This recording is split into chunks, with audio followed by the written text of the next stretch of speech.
edition of Comics Cast. Let it out on a beautiful Sunday, October 16th. Fall is in the air. And today we have a special guest, a special and dear friend to mine. He holds a few records here at Comics Cast, and we'll talk a little bit about that in a second. But first of all, if you're new to Comics Cast is all about the independent creator. So if you are an independent comic creator, so if you're in the comics arena and you are a penciler, an inker, a storyteller, a publisher, we want you to help you get eyes on your IP, your characters, and to help you do that. That's what this show is about, which is Let It Out. And Let It Out basically is a one-on-one or actually a one on our guest. That's me with a guest or guests if they're a studio. And basically we do an interview, or more like a conversation. So we get to know you, we get to talk up their creative journey, and hopefully get new fans, from our audience to become fans of our guests. So that being said, today's guest, I'm going to say is like is a fan favorite of mine. Well, actually, all our guests are fan favorites, but he holds a special place in my heart because he's been on the show. He holds a record several times, and not only that, he's had actually the most views when we had him on the show too. His name is Mr. David Whalen. Dear friend of mine, tremendously talented. He's I guess he wears many hats. He's a writer, an inker, colorist, penciler, inker, you name it, he does it. And it's all in the name of his own self-published studio. So without further ado, let's get the show started. This is Comics Cast, Let It Out, coming at you. Let the fun begin.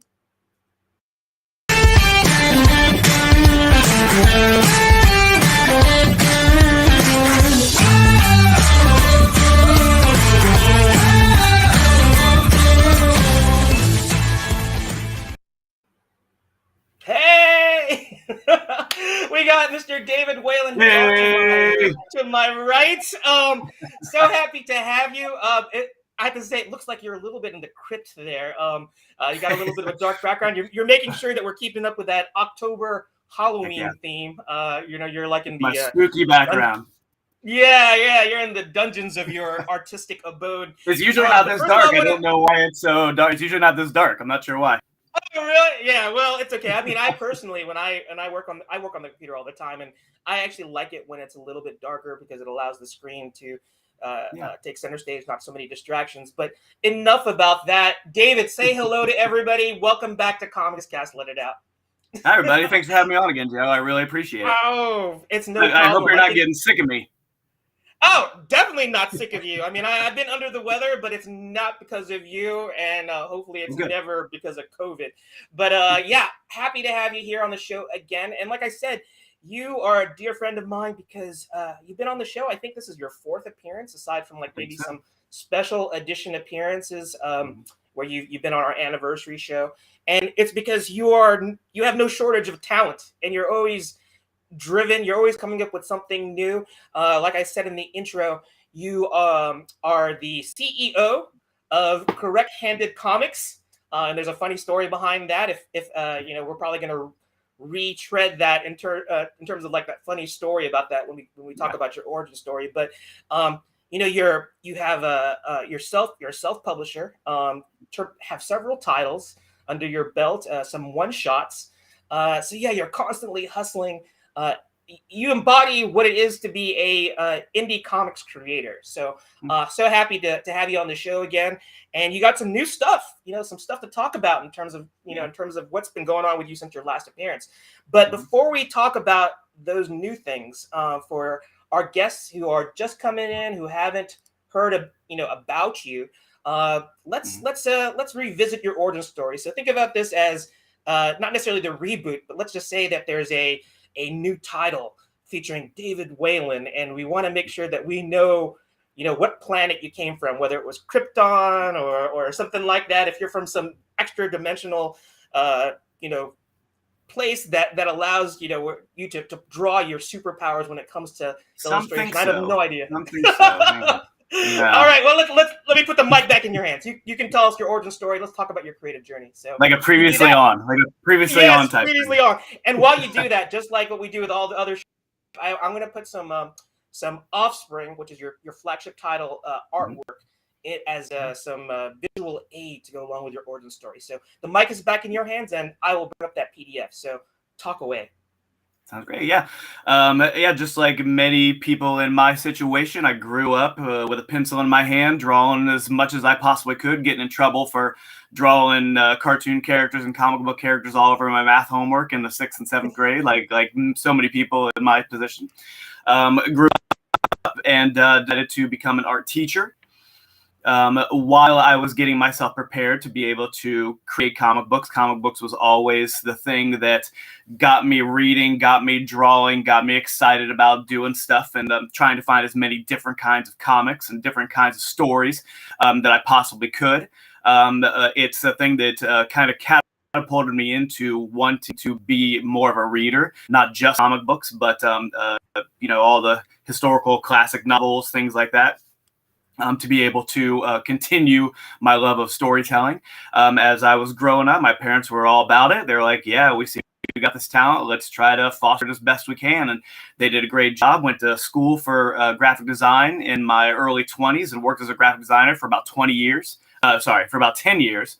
About 10 years into it, decided after I met my wife, and we decided to become a family that maybe I needed something a little more stable. So went back to school to become an elementary art teacher.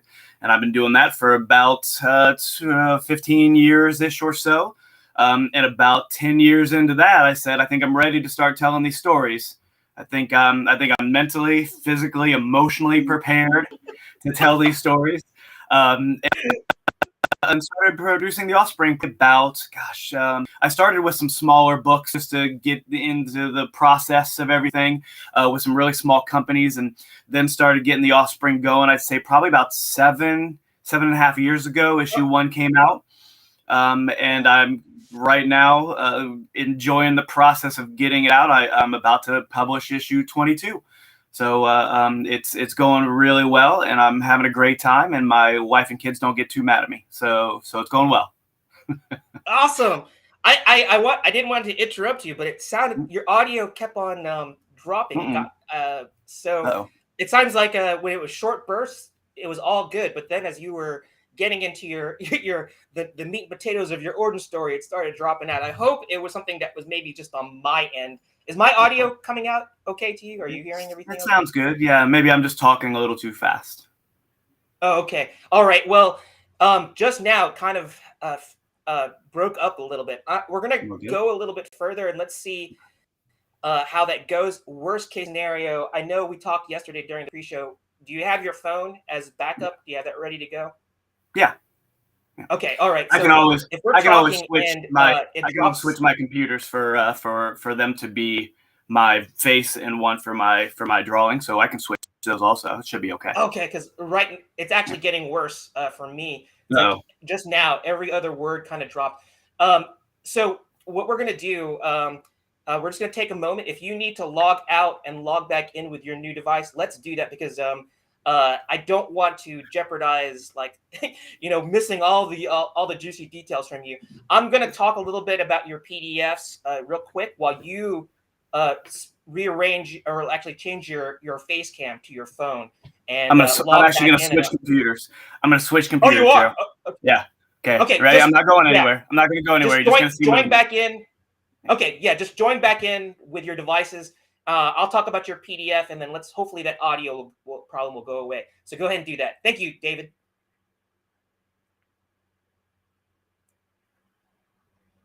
All right. While he takes care of that, I just want everybody to let me pop this up again. This is how you can follow David on Facebook, Twitter, Instagram, and even TikTok. So if you want to see David do some crazy interpretive dance art, you can follow him on TikTok as well. But I apologize for the audio issues that we're having. We're going to work through that and see how we can get David back in here so we can check that out. I'm going to actually put his – let's see. I think he's back. David, are you back? I'm back. How's that sound? Am I still clicking out? Oh no, your audio is still spotty. Is this with your phone, or is this? No, this is just a different computer. I just switched out my art cam with my other cam. That's weird. Uh, yeah, Yeah. it's like every other word. It's like a bad dub for a Let foreign me get out movie. and get I back hear in. like, okay, Let me yeah, get it back I in. tell you what, log out, log back in. Maybe that'll fix it. The other potential solution is to do a reboot, and Yeah. maybe that maybe that'll clear out the cache or whatever. But do Right. that only with the device that is your face cam. So I'm going to put all things in the background. I'll just talk up Offspring while you do all that stuff. So I'll see you in a second. All right. All right. Again, I apologize for that. Oh wait, I just heard from Victor, who's actually in our audience. He said David's audio is fine to me, no issues. So it must be something on my end. Uh, Victor, is my voice coming through okay? Does it sound spotty to you? Just want to make sure. If you could reply back. But while we're waiting for David to come back in here, yeah, let's talk a little bit about Offspring. You can see the artwork here. It's just incredible. I've been a fan of David ever since I met him, and he's just something about his style is a very unique way that he draws his lines and the colors, which I think on some of these he has done, but he also has a colors that works with him. He does it, it works. It just works. Everything looks very clear. Oh, I think I got David back. Let me see if I can get him on here. All right, David, say a few words. Can you hear me okay? Oh, Yes no. and no. Uh-oh. Yes, in the sense that I think it's only on my end because we have Okay. a dear friend of mine who's in the audience, Victor. Yeah. He's actually watching, and he says your audio sounds clear. Oh, So, good. and he Okay. says mine is clear too. So, JL, you need I to get think it it's going to be one of together. these. Yeah, I think it's going to be one of these unique challenges where we're just going to go with it, and I'm just going to have to like maybe read your lips when an audio drops out, and hopefully we'll be able to communicate. I think it's a technical issue, like I mentioned I'll to hold you up earlier signs. on my end. Yeah, hold up signs. We'll do For sign sure. language or something like that. Yeah. But anyway, Thanks. yeah, let's just continue on with the show. I was just going on or going over your Offspring artwork here, and I just mentioned to the audience about something about how your artwork just has such a unique style. The way the lines work, your colors, the inks, composition, it just all is very uniquely David. And I can instantly recognize it. And there's nobody that draws like you. When I first saw it, I instantly gravitated towards it. It Oh, has such a appeal to me. I'm trying to figure out the words. I'm at a loss for words because when I look at it, it's something about it. It's like I said, it's a signature style that no one else does. And when you're talking about correct-handed comics and the David Whalen brand, that's what you want. So look at these covers, and we mentioned you are at a milestone with this as an indie creator to have your own self-published book to get to issue 22. Coincidentally, in 2022, I think the comic gods have spoken and sort of said, we want to recognize David's talent. I'm just showing some of this artwork. I'll let you. Do you want to talk about any of these particular things? You want to talk about your journey overall, and maybe give us a kind of like an overview of who and what the Offspring are? Yeah. So I came up with the Offspring about 30 years ago. Big fan of superheroes and like I said, different kind of stories. What I wanted to do was create something where I could cross genres, where I could have different kind of stories kind of weave in and out of the three main characters. And I wanted something that connected them. I wanted something that connected them on an emotional level. So I started really looking at people around me and problems that people around me were having and things that I saw that were maybe problems that weren't really fixable in a superhero type scenario. So what I did was I created these three characters to each have different, very, very distinct personalities, very similar backgrounds to where they could easily connect with each other, and hopefully the audience could connect with them David, too. keep on talking. My audio has dropped out. I can't hear you at all right now. So I'm gonna let you keep on talking. Keep on talking. Okay. I'm gonna work through it on my end. apparently you can hear me. My mic works, but my earbuds have dropped out. So keep on Okay. talking, and then just wave back to me to let me know when you're done talking. So keep on going. Sounds good. So I created these three characters to be able to have a background that was something that was a little bit maybe darker than what I saw in other comic books. All three of the main characters were physically and mentally abused as children. And they deal with it in different ways, but not just mentally and physically abused, but how they were mentally and physically abused is how these powers that they found out they have start to manifest. And the powers are directly linked to how they were abused. So as they grew, and as they started to develop these powers through their abuse, they were taken away from their families who were their abusers and put into an alternative school where the three of them, Will, Vince, and Sarah, realized that they had not just a connection with their background, but a connection with these powers also. They gravitated towards each other. And as they got older, like many people do that are in that situation, they kind of started separating from each other and started to live their own lives. And we catch back up with them in issue 1 when 2 of the 3 of them are in the worst possible place in their lives. Sarah is in prison and just about to get out of prison. Vince is attempting to commit suicide. Will is the only one that seems to have it together, but he is working at the alternative school that he grew up in with Sarah and Vince. But as we start to realize, Sarah and Vince are the ones that are more openly, outwardly dealing with the anger, not even dealing with the anger, but expressing the anger and the frustration with their particular situations in life, while Will is the one attempting to push it all down and to try to hide it. And as the series goes on, while 2 of them are just in some cases rage or emotion right there on their shoulders, right there in front, Will is the one that's trying to stuff it all down. And as we go through the series, he starts to show the cracks. Well, this abuse and these powers, they start to realize that these abuse the abuse that they had to go through to develop these powers are kind of like a magnet for monsters and a magnet for demons and a magnet for other kind of creatures that are seemingly trying to destroy them. So as we go on, we start to realize, or we start to figure out why they're a magnet for these monsters and demons, why they have these powers, and it starts to develop into a whole thing where they start to travel back in time. To better understand where they were, so they can know where they're going. And right now we're in like I said, issue 22.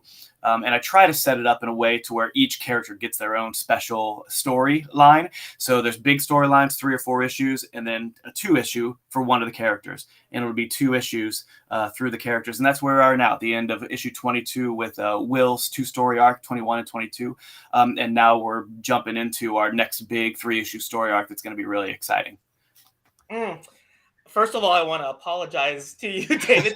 I actually came in my audio. I think some of the audio issues were well. Actually, I know there's. I think they're all on my end. So what I did is I ditched the earbuds. I went to my external speakers, and I can hear you. Okay. Hopefully, my audio is coming out okay. You can hear me. Sounds great to me.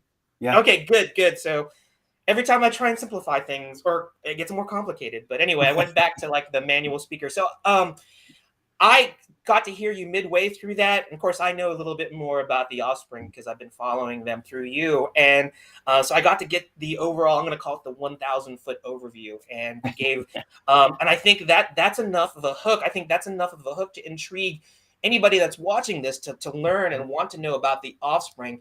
Like David said, it got to issue 22. He has a definite path that he's planned for them. And just like any good episodic TV series, he's allowing, as the creator, he's allowing the story character development to progress in an organic way, where he can kind of like get the riveting story going along, but then kind of like develop the characters as they go along and have like focuses on individual characters. And I have to say that being a character in David's books is a real pain. it's something that he puts them through the ringer. And I think that if you go back to our earlier shows featuring David, and we talked about the Offspring, David definitely talks about a hero's journey. They all go through trials and tribulations, and in many ways, David likes to write his characters so that they aren't. I'm going to use a term that I hope isn't offensive, but like they're not Mary Sue's. They're not like instant heroes. You know, they have to go through these trials, these tribulations, and their backstories. They're riddled with trauma and tragedy and things like that. But that to me, that can be relatable because none of us are perfect, and none of us have like these super easy lives. I mean, some of us have circumstances that we would never wish on anybody, but we all get through them. That's the human condition, and I think that you have characters that feel like they kind of are broken, but they're on the road to like redemption or being a hero and taking it to that next level. Do you want to expand a little bit upon that? Do you want to talk about how you write characters and why they have why you want to do this to them? Yeah.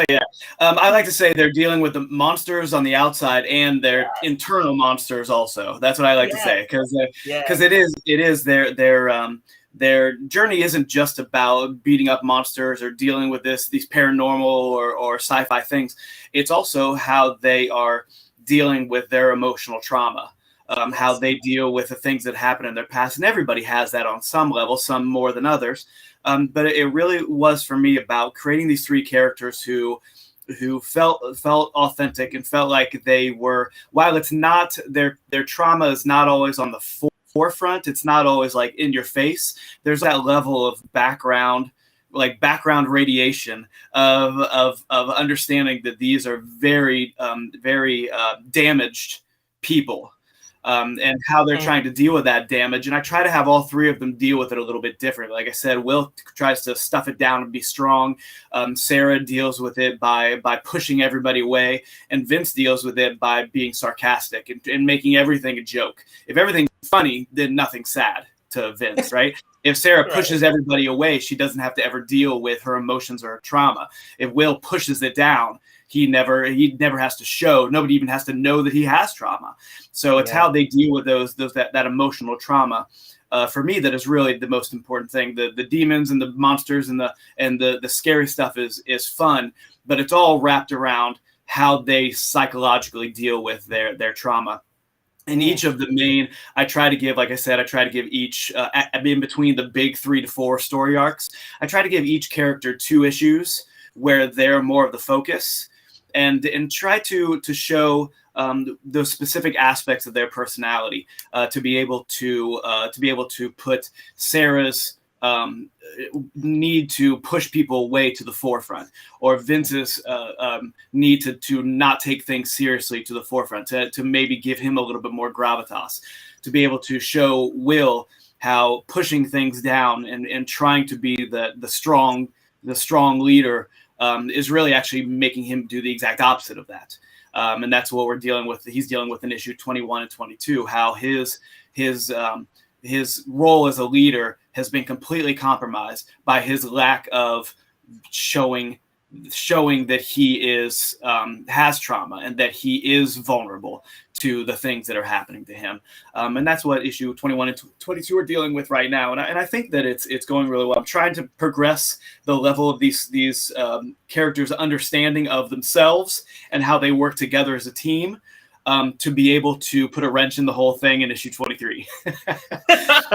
Well, that's what I think. It's like you mentioned the wrench, as long as it's not the monkey wrench, because the monkey wrench is what hit me in terms of these audio, technical issues. But I'm listening to what you're saying, and I think that's yet another appeal of your storytelling, your character development, is that not that we all can like say that we are, hopefully none of us can say that we're going through exactly what all your characters are going through, but it's one of those things is that it's kind of like a little bit of a lesson in psychology. You get to see how each one of these characters deal with their trauma, and maybe that's a way that we can kind of channel some of our frustrations and how having to like rise to that occasion.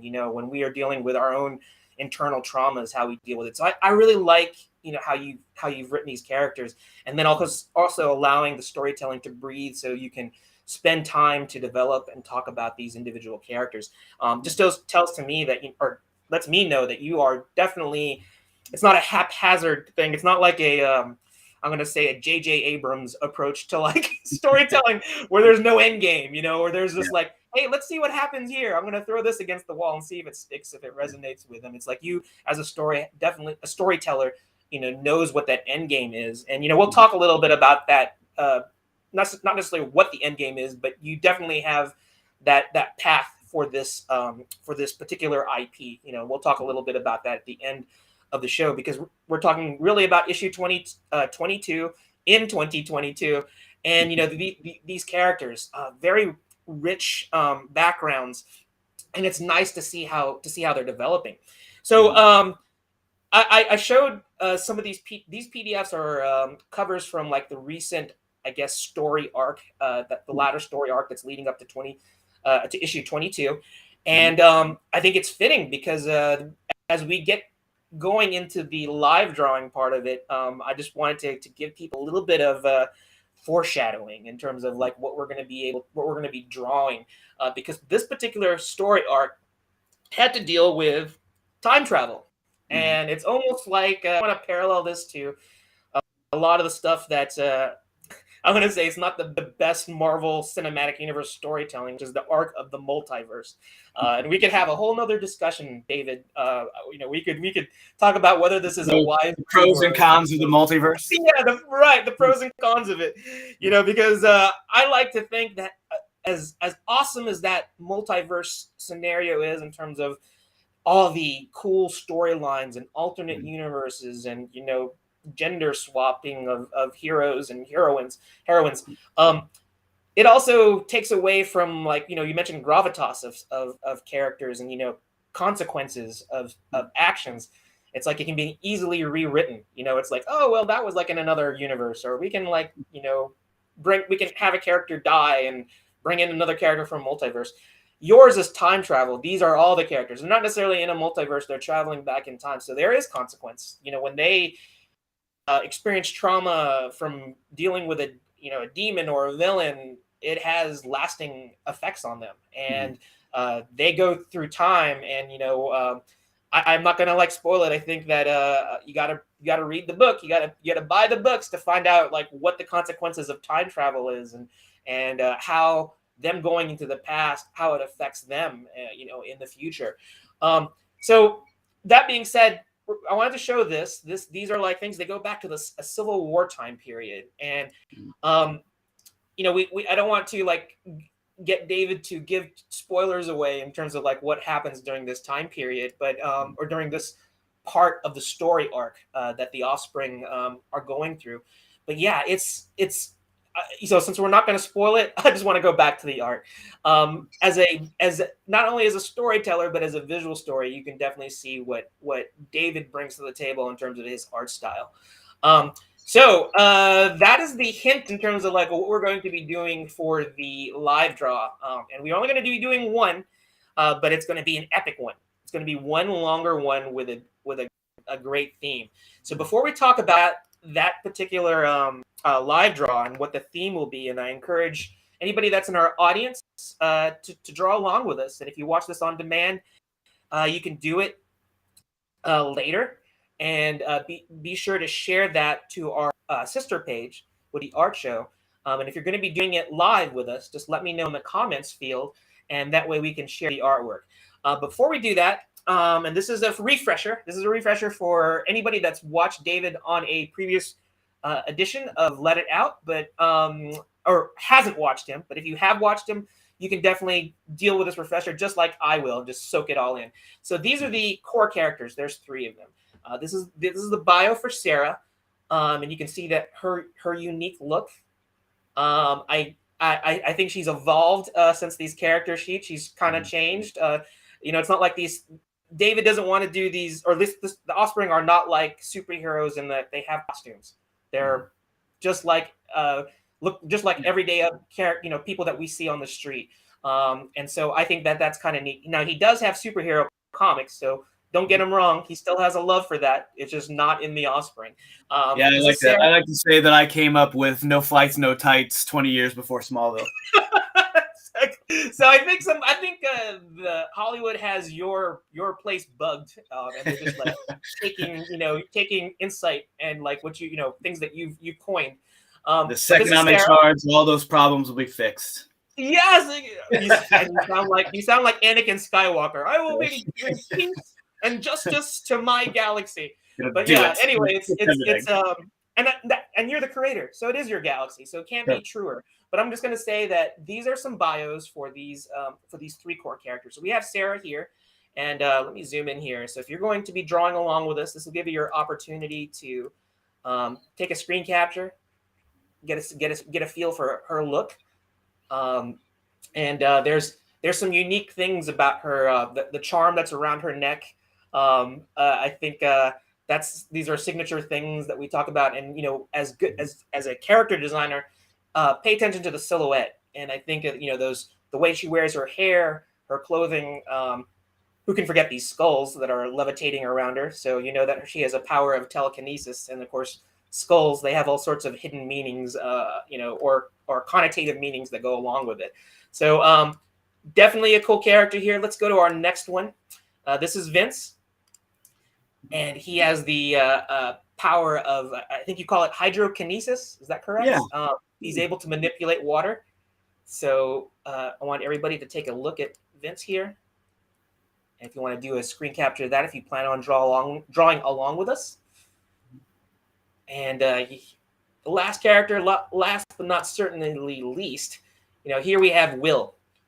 And Will here, I mean, if you can't see here, it's like he has a unique stare, and you also have to have a unique power, and it fits all together in terms of this. And so I really think that you come up with these signature looks to go with all of your characters and their powers. So if you're going to draw along with us, this is Will, and I would like you to do a screen capture of this so you can draw along with us. All right. So now that we've seen all these, we've done a little bit of a refresh in terms of the three core characters in the Offspring comic. This is the challenge. We're going to be going into our live drawing challenge.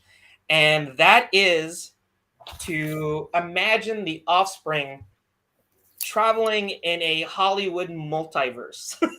So when I was talking to David, we talked about like, how can we make, a singular challenge really fun where we can draw the Offspring characters, but do a little bit of a twist, something that will make it kind of interesting, kind of like a little bit, if you want to work in it, it can be relevant to any of the Hollywood movies that are current or properties, which, they can be current, they can be movies, they can be television, or they can go back in time. You can figure out any of the favorite franchises that may be near and dear to you. So like examples, these were some of the things that we talked about. It's like, what if the Offspring invaded the Aliens universe?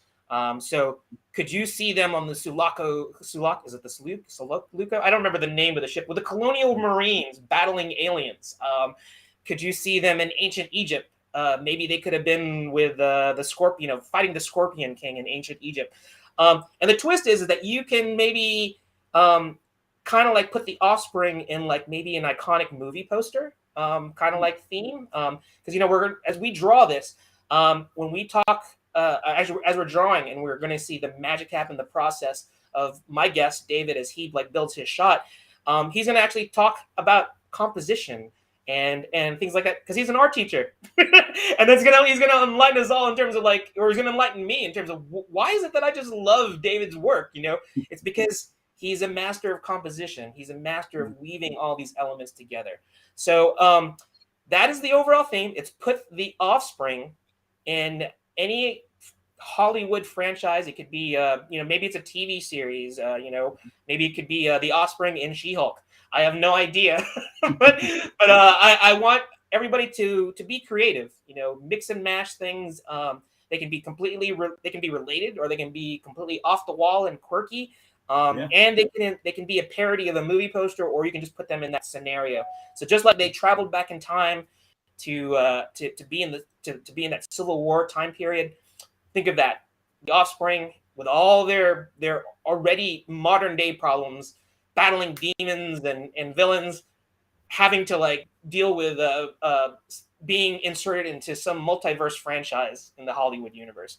So before we do that, David, did you want to add anything to that before I isolate your drawing cam and we can see that magic happening? No, I think you got it. Yeah, the whole point for me was to try to do as many fun things with deep and fun characters I possibly could. So seeing them in other franchises, or seeing them, with an homage of other characters or other scenarios or other genres is awesome, and I hope people draw along with us. I can't wait to see what you and what anybody else that was drawing along with us come up with.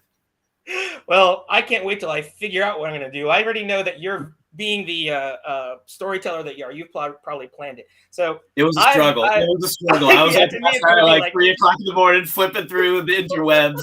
That's okay, but that's better. That's okay, but try and just hope for some epiphany to come up with it. But to me, it's all about my guests. It's all about seeing their art, and then of course, while you're drawing, I'm going to isolate your art cam. I'm going to give you the opportunity to talk about like how you arranged it, composition, technique, and working in your characters into whatever scenario or timeline or franchise that you put them in. I'm going to set the clock. I just set it up here for 30 minutes, and then we'll go from there. Again, we are only doing one drawing, and just to recap everything, it's putting the Offspring, the 3 characters from the Offspring, in a Hollywood franchise genre. It can be, like I said, everything from ancient Egypt to sci-fi to medieval fantasy. It can be any of those things.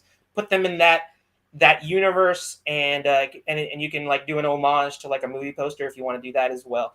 But we will have 30 minutes, and I'm going to isolate your cam, and we're just going to continue the conversation and see the magic happen on David's drawing board. So that being said, the clock will start right now. And I'm going to put this aside, and I'm going to put your art cam to the forefront. So let's get that in there and isolate it to the. There you go. All right. So David, let's let you talk a little bit more about what scenario you put your 3 characters in. So I blue penciled a little bit, as you can see. So I don't know if that's cheating or not, but I'm going to do it. That's not cheating at all. And I'll be honest with you, I don't think people are going to have a hard time figuring out what I am homaging once I get it going. So I don't want to talk too much about what I'm homaging as much as how I adjusted it for the Offspring. Okay. Does that make sense? Okay. That makes sense. Yeah. So since you're not going to give away, as you draw it, it'll materialize and people will understand what it is. I'm going to let you talk about your process and your technique and how you organize things in your composition. So hopefully you can draw and talk at the same time. You being an art professor and also just being a talented storyteller, visual storyteller in itself, then this should be like chewing gum, walking and patting your head and rubbing your stomach all at the same time, right? I can't do any of this. Hopefully it goes better than that. All right, so go ahead and tell us about your creative process. So always trying to push visuals, and clearly, if I'm homaging a famous movie poster from a famous movie, the visual is already there. So what my struggle was to try to find a way to be able to create the visuals to make it about my characters. So trying to push those visuals to a different level, but having it clearly recognizable as an homage to this movie, but also creating it uniquely Offspring visual experience for these 3 kids. So these 3 young adults here that are my main characters. So what I tried to do was really pay attention to body position, really pay attention to their facial emotions, right? How they're really paying attention to how they look and how they're reacting to each other also. One would be very concerned about the situation. One would be very aloof about the situation. One would be mad that this was all happening to them and wondering why them in that situation. So trying to come up with how these characters would react in a well-known movie scenario was part of the fun for me. And I think that I came up with something pretty fun and pretty different here. Realizing as I'm going over some of my lines already, I need to adjust. It's always an adjustment, isn't it? Always And I like how you introduced that because and of course you do the blue line and I think for those budding visual storytellers, what David is doing is that he's done this rough blue line, where he's composed things underneath it, and that allows him to get his foundation there, and then he's inking on top of that, and he has a light board, which is really cool. So he's modern storyteller, but he's doing these traditional techniques in terms of hand drawing traditional style here. But while he's doing it, it allows him to also make those last minute adjustments, and he can do those. So he's not completely locked into what's underneath in the blue line. It's allowed him to kind of give him that rough foundation so that he can build upon it. And this is after years of doing artwork, and then of course 22 issues of the Offspring. He has a good feel for what he's doing right now, and that allows him to make these adjustments, micro adjustments. I don't know, it could be major as he builds everything up. So yeah, very, very cool stuff. It's it's difficult for me because I'm especially curious about what you're doing. So I'm watching you, and I haven't even put one piece of graphite to my paper. So I'm going to allow you to kind of talk a little bit more about. Let's dig a little deeper in terms of, or actually, let's switch the subject a little bit. We are talking about the Offspring, but in the context of this whole Hollywood multiverse type things in terms of what's going on right now. And it is also the Hollywood time period. Not Hollywood, the Halloween. That's actually funny. Hollywood, Halloween. You're a big fan of horror. Hey, what are some of your favorite horror movies? This is the season for those movies that are coming out. What are your favorite horror franchises? Yeah, big fan. The typical stuff. I was talking to my wife about it last night, and one of them, the new Halloween Ends, came up, and she said, "Are you going to watch that?" And I haven't really watched the last couple of them, and I was really thinking about the ones that really got my juices going as a kid, and it was Nightmare on Elm Street, Friday the 13th. What I really loved was the TV show, the anthology TV shows like Tales from the Crypt. Remember the Friday 13th? Yeah, remember the Friday 13th TV series? Also, didn't have anything to do with Jason, but it was these three people in an antique shop, and the antiques were all possessed or whatever. I really enjoyed that as a kid growing up when my parents let me watch it, or didn't know I was watching it, I guess. Yeah, I have to agree with you. I love that you just opened the floodgates of memories. I totally forgot about that. But the Friday the 13th TV series, had nothing to do with Jason Voorhees, and it was all about kind of like the story, the movies that are going on now with the Warrens. I don't know if you follow the Warrens, those real world paranormal investigators. But basically, in the Friday the 13th series, they are finding these relics that are have supernatural qualities or possessed or things like that. And so every week or every episode was a new relic they had to find. And I had to say that I had a big crush on the female character. She was a redhead, right? Redhead with curly hair. It just She was majorly crushing on her, and I don't like horror. I have to say that I do like horror, but I have to do it in small doses every year. It's I get the big horror kick, and I do it for a week, and then after that I put it away because maybe I'm just a big free put it on the shelf a little bit. I don't want to watch horror movies year round. But they are fun. They are fun. That's funny. I watch them year round. If my wife goes to bed early, or I find myself with a few minutes, or an hour and a half, or whatever, I'll usually go to Netflix or Hulu, and I will find a horror movie that I haven't watched, and pop it in. So, and it could be in the middle. It could be in the middle of July, and I'd still do it. So horror movies or Halloween is for you. It's you're was it Jack Skellington from The Nightmare Before Christmas. Halloween is year round for you. Horror never stops when it comes, and maybe that fits with your writing style, because you definitely put in those tragic qualities into some of your writing. So I guess you're inspired by Halloween, or like some of the tragedy of some of those ghost stories and Halloween stories that gets into permeates your writing. Yeah, but you also mentioned the was it Tales from the Crypt? The Crypt Keeper? Tales from the Crypt, yeah, Crypt Keeper, loved it. Yeah. What was your favorite? Do you have a favorite episode? Or one that always sticks out to me was there was a guy, and I see him in other things still, and this was, gosh, it had to be the late 80s, early 90s, right? To where he was like a music producer, a music promoter, something like that. And he was trying to steal like music from people, if I remember correctly. Well, he started hearing these voices in his head. And at first he was just like, thought it was people around him. And then he realized that the voices were in his head, and it kept on like calling him names and calling, liar, you're a scammer, you're whatever. And I can just remember him trying to get into his head, like with pencils, trying to stab at the people in his head with pencils and stuff. Oh my God. It was such a visual for me. Like, this guy is trying to like stab people in his brain. It was just such a visual to me. And then Crypt Keeper pops up and says something, oh, that was a pencil of a time, or whatever he said. I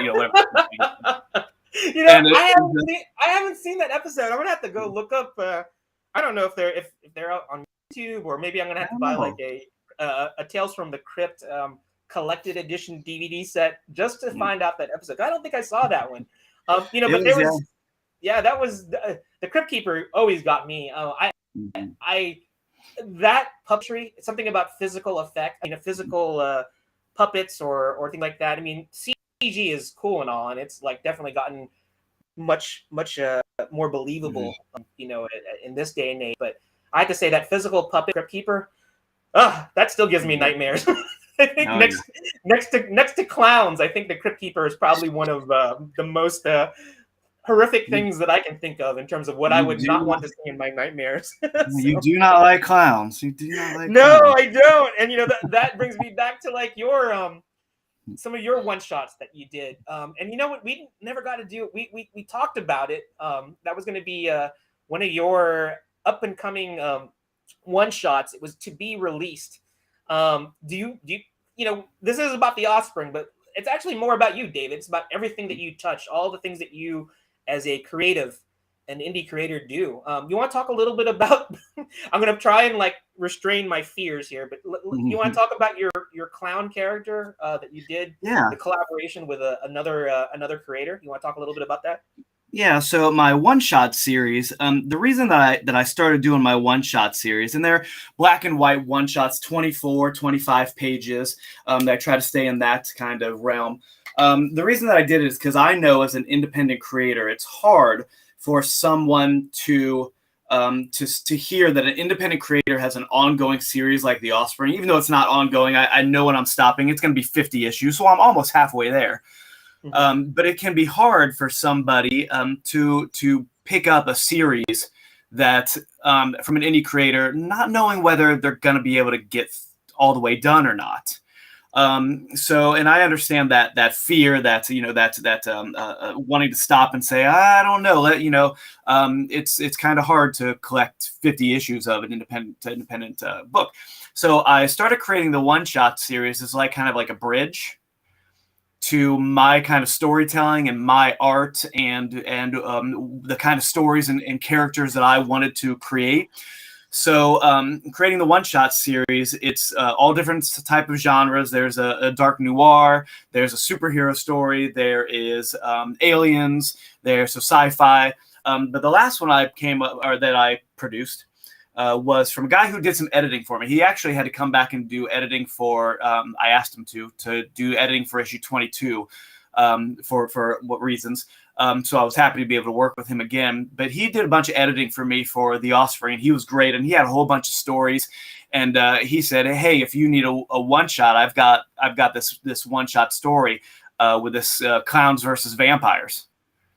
And I said, send me the script, man. Let's see that. I want to see that. So he sent it to me, and I loved it. I thought it was great. So the main character is, like kind of like an anti-hero clown, but not like Tears of a Clown type situation. You know what I mean? Mm-hmm. So he really put together this really fun and dark story using this really bright character, and I tried to make the clown costume look as fun as I could. You know what I mean? But you could still take the character seriously. Does that make sense? So, Well, I'm trying to say, it's like you tried to add these bright colors to it. It's like maybe you had Gerald in mind. It's like, hey, if he's going to be like killer clowns from outer space, like that colorful with a little bit of a dark twist to it, it's like he's not going to be able to pick this up. So let me make it a little bit brighter. I see what you're kind of doing with it. I think, and it's also like, hey, I'm going to do my own. David is doing his spin on it. It's like you're adding your flavor to like this particular version of a clown. So yeah, keep on going. I want to hear more about this. Yeah, and he I put it out. It's probably, it had to be about 7 or 8 months ago now that it came out. But it had a great reception, and a lot of people really liked it. And it was one of those things where it was the first time that I had ever specifically done someone else's script. I had worked with other people, like the sock cop killer. There's a guy, Patrick Daniel is the name of the guy who wrote Hawthorne. The Clown is the name of that one shot. But I also went to a guy who is a big horror guy, Paul Dolsky, who does the Everything Horror podcast, and him and I had gotten together just through talking about the Offspring and talking about on his podcast, and going to talking to him about other things horror. And I said, I've got this idea for like an 80s slasher type thing, but I didn't really have. I had the visuals, I didn't have the story. So I called him up and said, hey, I've got this idea. Can you mind if I poke your brain a little bit? And within 15 minutes of talking to this guy, we had the whole plot. We had so much more for even more books. It was really a really great thing, because it was one of those things where it just kind of, once I started talking to him and saying, this is my idea of a 50s style poodle skirt and like a pink lady, but she's got a crazy mask on and she kills people. What do you think? And he goes, oh, it sounds great. The visuals alone would be amazing. And he said, what if you do this? What if you do this? And within, like I said, 10, 15 minutes, we had the story. It was great. But we co-wrote it. So Hawthorne was the first time that I had just written or just drawn a script that somebody else had created. And it was a great experience, something that I'd done before with smaller, like 5 pages here, 5 pages there. But it was that collaboration that I don't often get to do, because I write and draw and do everything on The Offspring. That I really enjoy and really missed having. So thank you, Patrick, for trusting me with your IP. And I think it turned out really good. And I hope it's something that if people get a chance to pick it up, they enjoy. Yeah, I have to say that's that's another aspect of your creative prowess that that you're able to do, is that you're not just doing the correct-handed comics David Whalen stories. You're collaborating with other creators. You're talking to them about their own IPs, and making them. You're visually realizing them as well. You're bringing stories. Whether you're co-writing it or maybe you're taking somebody else's story and then building upon it. It just goes to show that's what I like to hear about the indie community. Is that ego. Putting egos aside in order to tell a great story. And I think that's something that you've done with your one shots, that gives you that ability to kind of like test the waters with new stories and IPs. And if they resonate, if they're self-contained stories, but if they resonate with the audience, who's to say that they don't become ongoing series and things like that? I think that's kind of like that was kind of like the goal of some of your one shots, right? In terms of giving putting feelers out. You want to talk a little bit about like what your strategy came up in terms of doing what one shots. Yeah, testing the waters a little bit for other characters. Like I knew that that the Offspring was one that I wanted to really dive into and really get a long-term story going. But there were other characters that I was like, I have the basic idea, and I know there's more there. So, but I don't really have time for a whole other series. so so it was why don't I put out some one shots of these characters that I think have a lot to say, and if somebody, if enough people say, hey, where's number 2, I'll create it. That in fact the Sock Hop Killer, we're working on another one of those, sequel to the Sock Hop Killer.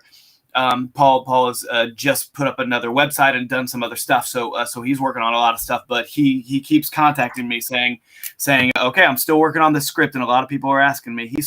They're selling really like hotcakes where he's from, and I believe he's in Vermont, if I remember correctly. Because there's a big sock hop fan base that's in Vermont, right? Yeah, hey, I'll take it.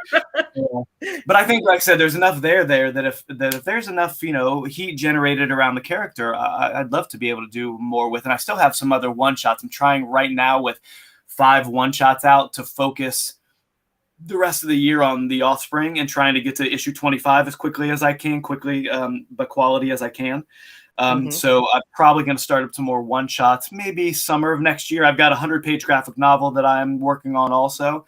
And I also wanted to start on the next 4-issue miniseries of Evolution Utero. So my first 4-issue miniseries of Evolution Utero came out about, it's got to be 5 years ago now. And I still get people, hey, where's the next? Because the story ends, but it's a kind of like my Back to the Future story where to be continued ? Kind of ending. And I know what I want to do with it. It's just, again, a matter of time to do with it. So I get spattering of people, hey, where, this said to be continued, this said, is this the end ? Where's the next one? I'm like, I'm working on it. I've only got 2 hands. So exactly. And that's what I think is so fun and so inspiring about you as a creator is that you have your hands in all these different pots. You're constantly thinking of that next storyline. And you talked about that in utero one shot. It's like I think that's kind of like a good analogy or a good comparison to like you. It's like you always have something in development. There's always something gestating in the back of David's mind, and it's like there's another baby, or a IP baby that is going to be birthed from the creative genius that's in David's mind. So I think that's just really cool. Like in terms of like your creativity, you don't turn off creativity. It's like it's constantly going on in your brain. So it's great to see that you've come up with ways to figure out how you can come up with ways to introduce new IPs without necessarily devoting like I got to do five story or 5 issues to tell a story and risk it not hitting with my audience. I can do the one shot, a self-contained story, and it can have a beginning and an end, but leave enough openness that if it wants to go further, you can do it. So I think that's really cool. Yeah, I think it's a good way for people to be able to maybe jump on board without too much of a risk. They're like, oh, I don't want to risk all my time if this guy's not going to get it together. But I think I've got it together, and I hope that people see that and enjoy the stories. It's one of those things that if I love it, I hope it shows through that I love it and that other people will hopefully like it too. So you got the formula, and I tell you, they probably have bugged your office there because maybe we'll see other creators doing these one shots to see how they fare as well, and then figuring out, well, after that, then let's see about doing another series. All right, so I'm resisting looking at what you're doing, so I'm definitely not doing that right now. But I guess let's talk about we talked about horror series, Friday the 13th and Tales from the Crypt. Those are TV series. What movies, like horror movies, things that maybe inspired you? Like, do you for you, it's like year round, enjoying like that horror bug that you catch. Is there like a go-to like horror movie that you totally love that maybe you draw maybe some sort of inspiration from, or what franchises are your favorite from a movie standpoint? Yeah, I really do like I'm a big ghost guy. I like ghosts. Mm-hmm. So Poltergeist, and I was actually, my wife and I were just talking about showing Poltergeist to my kids, and they're like, "Oh, we don't want to watch that, Dad." I'm like, "You're watching it. Shut up, you're watching it. This is a rite of passage for any child to be scared." If you're gonna be a Whalen, you gotta Yeah, watch this. you gotta watch this. Well, come hell or high water, you're watching this ghost story. So, yeah, but that was one of the ones that really got me as a kid. I really enjoyed that paranormal aspect to it, and the quirky characters. While there is problems with the script and the certain things, for me that's part of the fun of it, to be able to see these characters and see and know that it is such a good movie, but it's not a perfect movie. Does that make sense?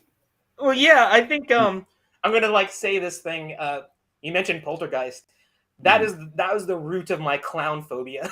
Oh yeah, yeah. That's what ruined it. But you know what? I had to say that the reason when you're doing this, when you're talking about this imperfect movie or whatever, I think that goes to go for me as I'm just a wannabe artist. So, and I did take graphic design. So when I watch a movie and I see typography being used wrongly, I'm quick to notice it. If I see a commercial and I go, "Oh man, the kerning is completely off on that. Oh, they should have put more leading in that." It's I look at that stuff and I'm like, that's because that's my area of, I wouldn't say expertise, but that's what I have experience in.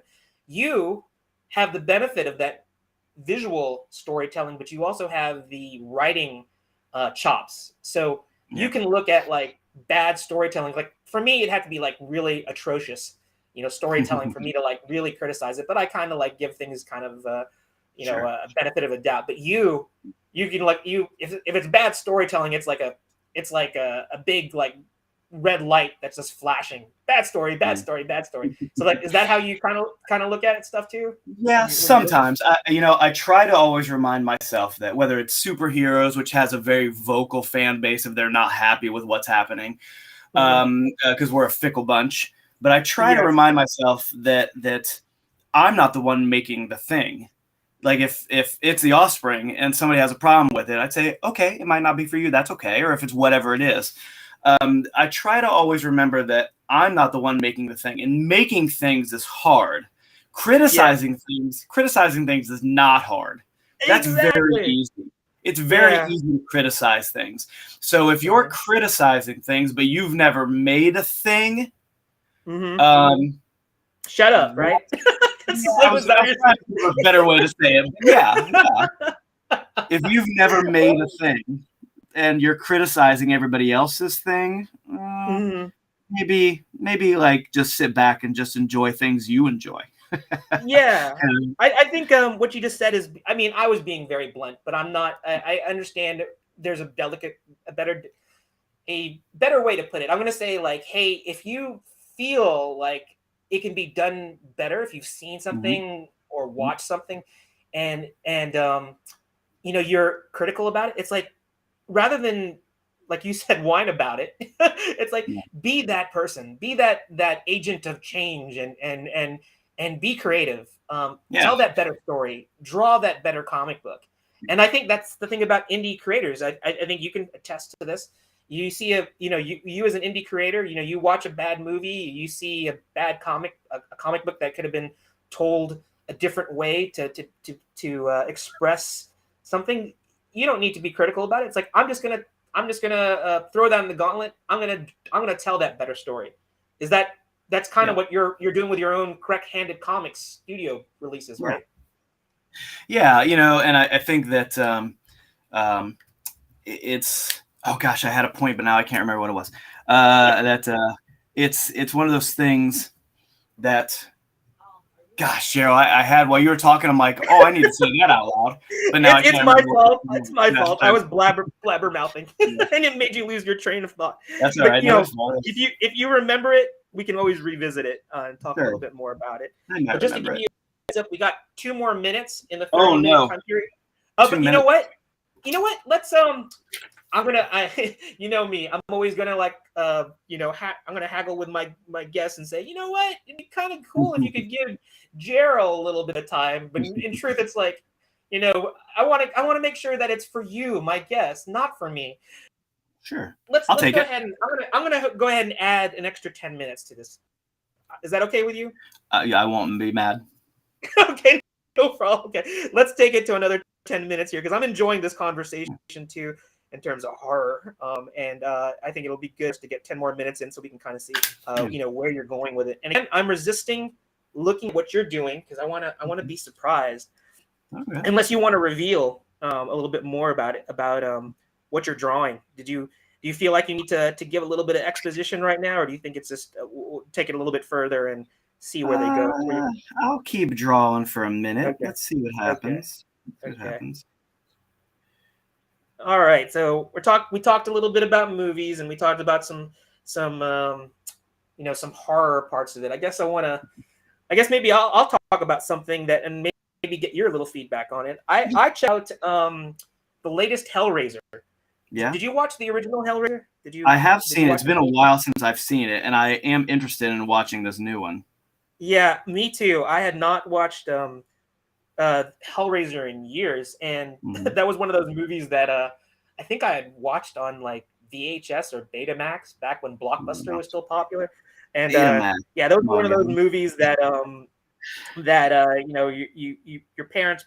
I mean, I remember I would just go to like those video rental stores and I would just pick up videos, and my dad wouldn't really like look at what I was renting. I think I watched the original original Nightmare on Elm Street, and that traumatized me when I watched that. I rented that. But anyway, you're talking about Hellraiser. That was probably Clive Barker. Was probably, I mean, the characters that he came up with and the storytelling, and it made me look at. I never looked at a Rubik's Cube the same way after I saw Hellraiser. It's like, if I turn this particular like Rubik's Cube in this direction, are there going to be chains that come from the wall that are gonna like you know rip me apart or something like that. I thought, you know, that's after I watched that crazy movie. But after that, I never really watched any of the sequels. I only heard stories about how bad they were. They didn't really have that same punch as the very first one. So this new one I watched out of curiosity, and I had to tell you, it didn't quite have that punch because you know, nothing is ever as good as the original when it first comes out in terms of the raw emotional impact that you get from it. But I have to say, I kind of enjoyed this reboot. I have to say that the Cenobites, you know, these characters that Pinhead from Hellraiser, I think we're a little. I'm going to use the word that one of my friends who's a big horror buff, he told me. He said they were like really nerfed. It's like they weren't as powerful as they were in the first movie. And I have to say, yeah, I kind of agree with him in that respect. But it did have the feels. It definitely gave me. I watched it and it still gave me the same chills. And you know, made me, you know, made the hairs on the back of my neck kind of rise up, and you know, so I got the heebie-jeebies. Definitely like watching, you know, that. But I have to say, I encourage you. You said you have Hulu, right? So you should definitely check that out. Yeah, I'm gonna check it out. Yeah, it's one of those. It's on the list. You know what I mean?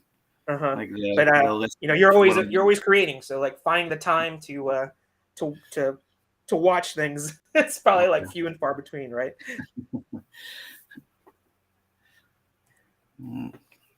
So I'm trying to focus on. Here we go. Okay.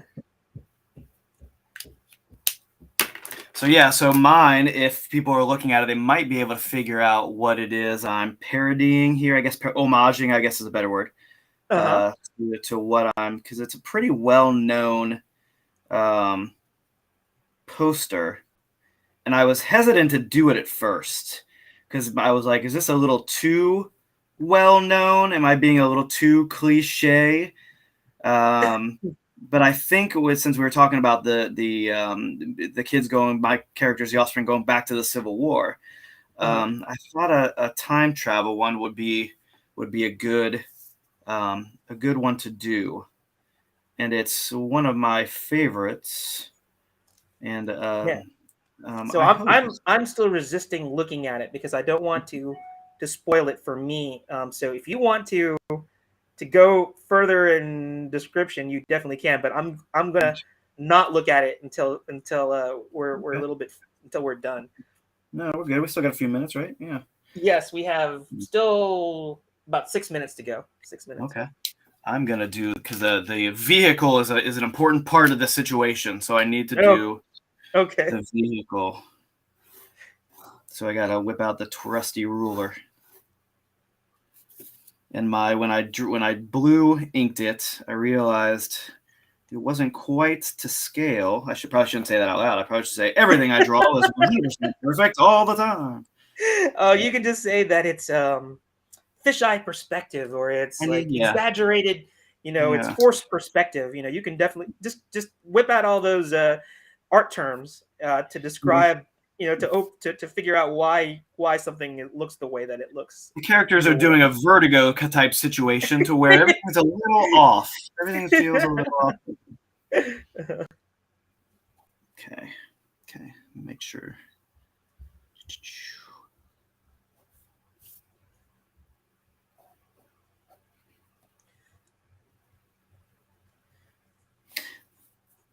Okay.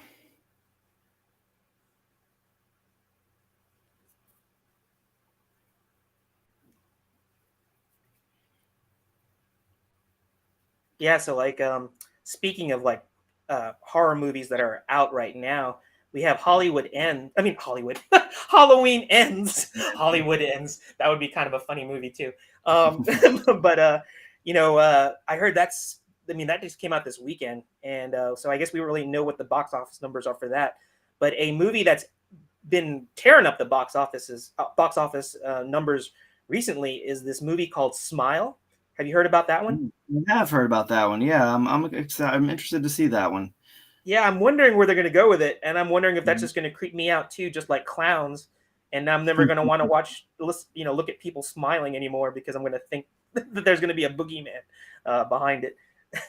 Well, smiling is creepy, isn't it? Like Yeah, it can be. It can be anyway. Like you walk past somebody and this is somebody you don't know on the street, and you just happen to have eye contact with you, and they smile. Like, why are you smiling at me? I don't know you. Stop smiling at me. You know? Well, I was gonna go. I was going to respond with like a nature, a nature reference because if you ever watched, I was a big fan, and I still am a big fan of like National Geographic and watching like these animal documentaries and one of the things I think in the in the animal kingdom, showing like your teeth is like it's like a defensive, it's like a showing aggression or dominance. And it's just that as humans it's become a social, I want to say it's a social construct, it's just a social tradition, smiling. It's equated, because we smile because of when we experience joy. When we have, there's other connotations that we experience as human beings. But it's just interesting, from an animal kingdom point of view. If a lion is showing its teeth to you, and if it's, I guess if you want to say that's smiling, a lion smile, it's probably not a good idea that he's he's happy to see you, unless maybe he's happy to see you on the menu, type thing. He's thinking, see these white things? I'm going to eat you with these white things. Exactly. And so I was thinking, well, maybe that's one of the things. I think that the writers, they're tapping into something primal about the smile and making you feel uncomfortable, and working that in there. So I think that's kind of a neat thing. I kind of want to watch it, but part of me also is like, do I really? Is it going to mess me up? In terms of like not wanting to like, see people smile at me in that kind of way. It's weird. Like it's funny. Like the people talk about now how like something like customer service has gone completely downhill over the last whatever, pick a decade, but everybody always says, oh, the kids these days are doing whatever, whatever kids these days people are complaining about. Get off my yard. Yeah, but it is something that you could make an argument that something like customer service has gone downhill because I would say maybe younger generations were old guys, right? We're not the demographic anymore, but Right. the idea of feigning happiness, does that make sense? Not even politeness, but feigning happiness. It's kind of a waste of time, right? So if you walk up to somebody who, like, you're buying groceries and you walk up, hello, and they say hi, but they're not like smiling and beaming, hello, how are you? What's going on? Then people start saying they're being rude, but they're not. They're just living their lives. I don't know. It's okay, that's maybe my unpopular opinion of the day, but you know what? I want to hear more about this. I'm gonna. I don't know if I have more about it. Can I add 5? I'm gonna add 5 more minutes. Is that okay? Okay. Sure, okay. All right. Continue your story. I just put 5 more minutes on the clock. But I don't know if it was a story as much as it was just me talking about the difference between Gen X and a younger, not to put anybody in boxes, but the younger generations of you want a Twinkie, just go buy the Twinkie. You don't have to hear everybody's life story. You don't have to smile at everybody. Just go buy a Twinkie. Not a big deal.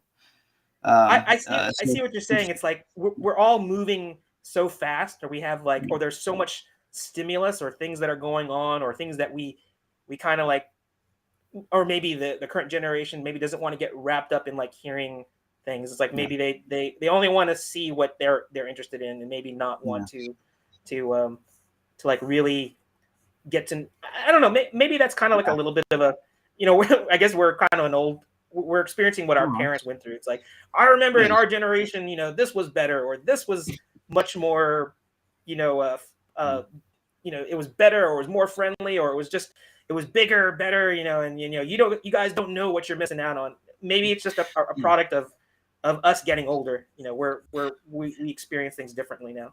Yeah, well, I realized kind of like when I was watching like the WB shows, while I wouldn't say they're bad, but because I think I realized watching those that I am not the demographic anymore. Right. I'm not, like, to them, I'm an old man. Well, I don't feel like an old man, you know what I mean? Like, but to them, I am not. They're looking for young, fresh viewers and cool kids, and I'm none of those things. No, you're very cool. I think you're one cool cat, man. Yeah, I'm the coolest guy in the world. But as when I was watching those, I'm like, gosh, I want to enjoy this more than I am. But then just realizing that it's not. Maybe it wasn't made with me and of course not me specifically me, but my age group in mind, and that was like a kind of a blow. I was like, oh no, people don't make things for me anymore. Oh no, everything is made for me. Oh gosh, okay, I guess I could still keep going on, I guess. So yeah, it's yeah, I guess I see what you're saying. It's like we're I guess we're not the most money generating demographic, I guess, anymore. And I think that's a sign of times. It's a reality check for us. But I think that's also a good outlet for you as a creator. Is like, if the content isn't written for you and our generation, then maybe I'll write that content because I think that's the beauty of being an independent creator, is that you can write content, do comics and write content for the demographic that you feel is not being represented anymore. And I think that's one of the benefits of being a creator. Yeah.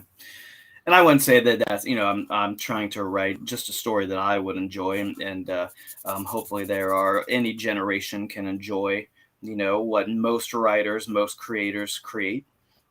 Just an observation about us getting older, and you and me being old fuddy-duddies. Yeah, I know. I think I like to think that I'm always still in that 80s world, and then I Yeah. realize, wow, the 80s were a long time ago. So A it's sort of long, like, long time ago. it's like I think we're in a little bit of a time warp where we think that that things don't age or whatever, and Yep. even though for you have kids, and you when you realize that you're disciplining like your parents did, or you're doing things that that you realized you did that your kids are doing now. You're like, wow, things have come full circle Yeah. now. So Yeah, it's tough. It's tough. I mean, that's if this is how my parents felt. I feel sorry for them. Like, oh, I would have been easier on you, because it's just time keeps on slipping into the future, right? yeah, Hey, right back to what we're doing here. I don't think anybody would everybody get your musical reference there. Oh, I don't know. So there you go. I got it. I It's got not, it, but we're not. They're not making things for us anymore. no, Steve they're Miller not. Band. Steve Miller Band. Everybody. Time keeps Yeah, on Steve slipping Miller. into the future. Gosh, you know what? I have to say that this drawing challenge, it just went by so fast. That's You know, good. here we at. I think we have 30 minutes. Added an extra 10. I could add an extra 5. I feel like we could keep on drawing, but I think that that we're Probably probably need going to have to like just put a little bit of a button on it, because we probably need to like not I don't need to take the rest of your Sunday here around. But that being said, I've got my let's fantasy get football to started. pay attention to, so that's really where the rest of the Sunday is going. All right. Okay. All right. Let's just put some final lines on here, on your piece and mine, and then we'll kind of like look at it, and that way we can talk. I feel like I can't even like this ended up being much more complicated than I thought it was, and I even drew on a Mhm. smaller scale. But I think it's enough that maybe when I revisit it, maybe I can put a little bit um, more on it. And I encourage you to even though it's probably not going to be finished. I'm going to look up in a sec here. Um, I encourage you to like share it with me a little later on. I'll be more than happy to share that on our page, so people can see what we drew today, and you can take it to that finishing level. So let me put a few extra darkened lines here, so hopefully it'll show up on cam, and then we can look and see what we all drew. All right. Okay. Let me make sure it can show up real quick. I'm excited. I wish I had more shadows, but I'm excited about it. I'm pretty happy. Okay, same here. And I think that when we both go back and look at this, our pieces, we can add to it and add those shadows and those finer lines into it. Yeah. All right, so I'm gonna put my head up and I'm gonna look. Oh my gosh, it's a little skewed. At first, when I looked at it, it reminded me of like Back to the Future. That's Is it. that what? Yeah. Is that what it is? Yeah. Let me turn off the light here. Yeah. Okay. Yeah. So obviously, it's not the DeLorean that's in the background, because you have to put it in the context of the Offspring. So is that like a Winnebago or like it's Winnebago? Yeah. The last.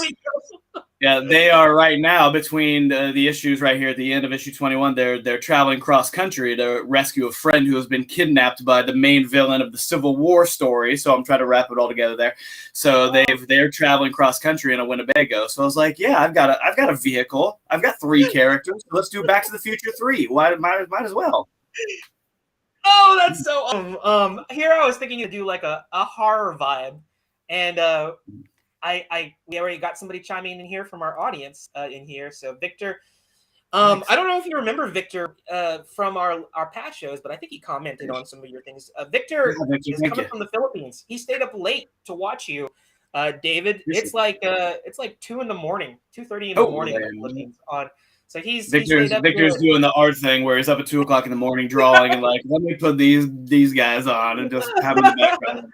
Yeah, Victor is definitely a talented artist in his own right, and he I think that him staying up to watch you, that just I'm flattered that he's watching with us. Victor, I hope you drew along with us. I don't know if you got a chance to do that. If you did, I see also Molly's in there as well. Molly or Victor, if you guys want to draw what we did, or you can draw later on, maybe add it to the art show a little bit later. I look at this and my gosh, it's like what you did in this, I guess it's been about 45 minutes, incredible. I love what you did. This will be, are you thinking about putting this as like something in one of your future books? I mean, obviously it fits in the story, and then you just have the homage to Back to the Future. Is this something you're going to print? I think I might actually make this the cover for volume 6 of the trade. Of volume 6. All right, so you get to see it here first on Comics Cast. And it looks like okay. All right, so Victor said that he did publish it. I'm going to look it up real quick, but I need to see I love Comics Cast exclusives here. So you got to see the roughs, or you got to see the inks and the initial layout from the future trade paperback for. Is it the collected edition, volume 6? Is that correct? Volume 6. Yeah, you did the cover 6. For volume 5. Yeah, I think it's amazing that you get to see it here. So this will get obviously. I mean, it looks great right now, but I'm sure it'll get polished up even more and then colored. So you get to see it here first in terms of what's going to be the cover of the collected edition, volume 6 of the Offspring. All right. Oh, great. So Victor Ruffino drew along with us, and. Awesome. And I'm gonna make a thumbnail here, or bring it to my desktop so I can share it with you. So hold on one moment, bear with me. I'm glad that he stayed up to watch with us. And there we go. And I love what he did. And he also did the homage. I feel like I'm the slacker here. I didn't get a chance to do an homage like the rest of like the two of you. So let me stop sharing screens for a second, and let's get you back here on cam, and let me share what Victor did. And check this out. He did an homage to Ghostbusters. So, yeah, I love it. That's awesome. This challenge was tough because sometimes we just do one character, or usually we just do one character. We did 3 characters, potentially a villain, and then in a movie poster across the multiverse, Hollywood franchise. Thank you, Victor. That looks awesome. It does. Yeah. Victor, great job. Victor, if you want to polish this up too, I'd like to see where this goes too, and maybe just maybe he can submit it to you, David, and maybe in the back of the trade paperback you can do a little fan art section. Yeah, I always put promo posters into the books and try to in the trades have the last few pages of the covers and promo posters and all that kind of stuff. I'd love to be able to get some stuff like that, and that's great, Victor. Thank you so much. Yeah, so Victor, you heard it there. So refine this up, and then I'll put you in touch with David, or if you want to send it to me, I'll be more than happy to introduce the two of you. But yeah, this would be like a little bit of a fan art section that you can have there for the Offspring. So let me, I guess I'm looking there and seeing if anybody else in the art show drew along with us. Let me check one more time and make sure I didn't miss anybody, because last time I got so caught up in there. If you haven't noticed, I don't have a co-host. So it's very hard for me to keep track of everything. But I want to make sure it together well, Joe. Yeah, well, you know what? I joked with David. David has been such a friend to me and to Comics Cast. He's offered to co-host with me, but I joked with him. I said, you can't co-host your own show. So it's sort of like, I have you here right now, and I get to enjoy your company, and and I get to struggle, as being co-host by myself. But it looks from this end, it doesn't look like a struggle, Jared. From this end, it looks like just a smooth sailing of nothing but awesome. Oh, thank you. Because you know what? What was the word? We're too old. I was going to say two old guys, but you had a name for us. What was? Did I call it something like fuddy duddies? Fuddy duddies. So yeah. I don't know if that's a upstate New York slang for our generation. Fuddy duddies. We need to make shirts of that. Two old fuddy duddies, David and Gerald. That's who we are. All right, so let me share my screen real quick, and you can see what I did. And it's not nearly as clever as Victor and your approach, but and I wish that I could have spent a little bit more time with it. But I'll just get it out there and we can look at it together. So here it is. I did the Awesome. Offspring and the Legend of Sleepy Hollow. Oh yeah, Headless Horseman. I love it. Horseman. Right. I almost put a jack-o'-lantern head. Let me turn off this light. Maybe it's a little bit too. There you go. I don't know if that shows up a little bit better or not, but I love it. Yeah. So back in the in elementary school, one of my favorite Disney movies was the Legend of Sleepy Hollow with Ichabod Crane. We watch it every single Halloween. My family and I. I've been watching it since I was 5. Yes, it is so good. And I just love the storytelling. The music is great, and the sound effects, the galloping horses, and the I forgot what the name of that particular plant. When you mentioned when that story about the Creep Show about and I think that was kind of like a play on the Telltale Heart, Edgar Allan Poe, where he would like hear the things underneath his floorboards and things like that. And I remember watching the Legend of Sleepy Hollow, the animation, and then later on reading those literary classics by Edgar Allan Poe, and I was like, wow, Disney cartoons did the same thing. He's like leaving that social gathering, and he's on his way home, and he starts hearing things in the forest, and whether it's the frogs that are croaking, or it's those I can't remember what the name of it is. It's like some sort of plant, but cattails. Cattails. They're the ones that are like blowing in the wind and hitting a piece of wood, and they sound like galloping hooves. So it like builds this tension, and I just really remember that being such a pivotal point in me watching something and it making a lasting impact on me as a child. And so it was kind of fun to like do this Ichabod Crane. I mean, not Ichabod Crane, the Headless Horseman. But I have him stalking the Offspring, and I wanted to make sure that they had expressions, so they didn't look like they were necessarily like dead. I wanted to make it kind of like supernatural, like maybe you can just take their heads and plop them back on their bodies, and bam, the Offspring are back. We got our heroes back. That's why I didn't want to go gory and things like that with it, but I thought it was fun to like kind of pay an homage to my something that a cartoon that made such an impact on me, and then tie that in with your characters. So fun stuff. I'm gonna be honest with you. You drawing the Offspring using the Headless Horseman just made us better friends. It's awesome. It's awesome. And it wasn't like we were not already like best friends already. So this just cemented it. We're even bestest of. I'm gonna go grammatically. Bestie buddies. Bestie buddies. Do you want some trivia? Let's see if you know some trivia. Trivia. Do you know the name of Ichabod's horse? Oh my god! You got me.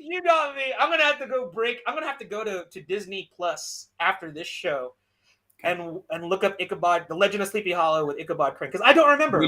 They don't name the horse in the cartoon. In the story, he names the book, or names the in the book he names the horse. Okay, so they don't name the horse in the cartoon. Oh wait, so you want me to tell you, or want to see if anybody can in the comments answer? Okay, we'll wait a few moments. In fact, let's save that trivia piece for the end of the show. So remind me. So no cheating. Anybody that's in the audience, don't go to the internet and Google the name of Ichabod Crane's horse. Now, just to refresh my memory, I mean, not refresh because obviously it's not refreshing my memory because I don't remember. The horse is named in the Disney cartoon, or it's in the book, which is the horse is not named in the cartoon, but it is named in the book. They actually do a whole big section. Okay. I don't feel so bad now because I did read the Edgar Allan Poe Telltale Heart, but I did not read the actual Legend of Sleepy Hollow novel, so I didn't know that. But I have to say, just to throw out some random other stuff, I have to say that I did enjoy the Johnny Depp Johnny Depp version that came out. It's been about 15 years now. I think that I thought it was pretty good. It had some stuff in it. Yeah, I enjoyed it. I think it was more about the art direction and the production quality. I mean, it still isn't up there with the Disney cartoon version that I grew up with, but Yeah. it had that whole vibe. I Yeah. can't remember the name. Tim Burton. It had the Tim Burton take art direction. Anything that he does, it's just so. Him and Guillermo del Toro, both of them, just when they Visual. adapt a franchise, they adopt it. It's like they put their own essence into it, and it's so unique. One of my things about the Tim Burton version is I wish that they would have stuck a little bit closer to the nerd version of Ichabod Crane. And everybody's like, oh, and when I say that, people are always like, well, Johnny Depp can't play a nerd. I'm like, yeah, he played one in Charlie and the Chocolate Factory. Yes.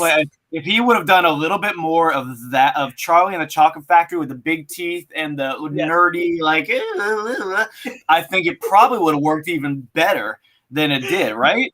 You're so right. That would have been, and I don't know what Tim Burton's, reason for making Ichabod Crane, because he was a little odd, but he still looked, aside from being a little pale, he still looked very pretty boyish. And he was cool looking guy. I think but you're right. You're so right. I never thought about that, but maybe if they do a reboot of a reboot, maybe somebody can do that nerdy version of Ichabod Crane. With a name like Ichabod, that I have yet to meet anybody that actually has that name.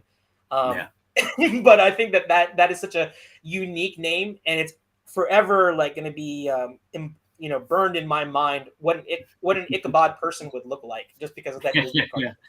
I love the Bing Crosby. Are the shovels or are they feet? Yeah. You got it. Yeah. So tune in next time when we have David doing musical tracks to Sleepy Hollow, and he's just going to. And I noticed I did mention. I'll do it.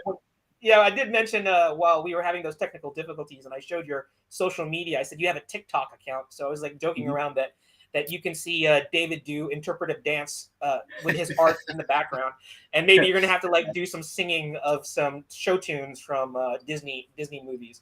But that being said, we went way off on a tangent, so I just want to bring it back to David Whalen. Let's reel it back in. Yeah, we're reel it back in. We had such a great time drawing the Offspring and fusing it with a Hollywood IP. We got to see the Back to the Future fusion, which is going to be a cover for his trade paperback. So I love exclusives. So look forward to seeing that being fully realized, inked up, and colored, and seeing what when that gets put on the collected edition. Victor Rufino, thank you for drawing along with us. And then of course I did my Ichabod Crane Legend of Sleepy Hollow homage. Not in a movie poster, but just showing the Offspring decapitated, but loving it because you can just take their heads and put them back on their bodies, and they're good as new. So let's get back on track. Let's talk about issue 22. Now, issue 22 of the Offspring. I mentioned this is a colossal achievement because being an indie creator, especially being a self-published indie creator, you're not relying on what a lot of creators are doing right now, which is not a slight on those creators. You gotta use whatever vehicles, whatever platforms that are out there to get your message out. And the pandemic, as tragic as it is, it's also had some I wouldn't say blessings. I want to say there's been some other positive effects in terms of it's allowed indie creators to blossom. They if they had a project that was in the back of their minds and they were hesitant about it, the pandemic put things in perspective, and it said, you know what, I got to get my project out there because I got a story to tell, and there's no better time than now because tomorrow is never promised. And platforms like Kickstarter and Indiegogo, they were perfect ways to get those stories out there through crowdfunding. But it was difficult. You gotta rally the fan base, and you don't have fans. You gotta work social media. You gotta figure out ways to do that. And David, you've been self-published before the pandemic. You're at issue 22, and unless you did 22 issues in the last 2 years, since 2020 when the pandemic hit, you didn't just do that. So you're a veteran to self-publishing. You're a veteran to being an indie creator, getting your books out there, and that's beautiful. that to me, that shows that's testament to your skills, your perseverance, your dedication, and just having a IP in the Offspring, and then your one shots to tell that great story. And so issue 22 in 2022. I'm going to pull this up right now. So here we go. This is where you can find it. You will not find David on Indiegogo or Kickstarter. Maybe one day, but the way they're doing right now is that you found a different platform. You have a fan base already that you've cultivated over many years, over 22 issues, and you're just now you're just using Amazon. That's amazing. Just use what's out there. There are tools that are out there.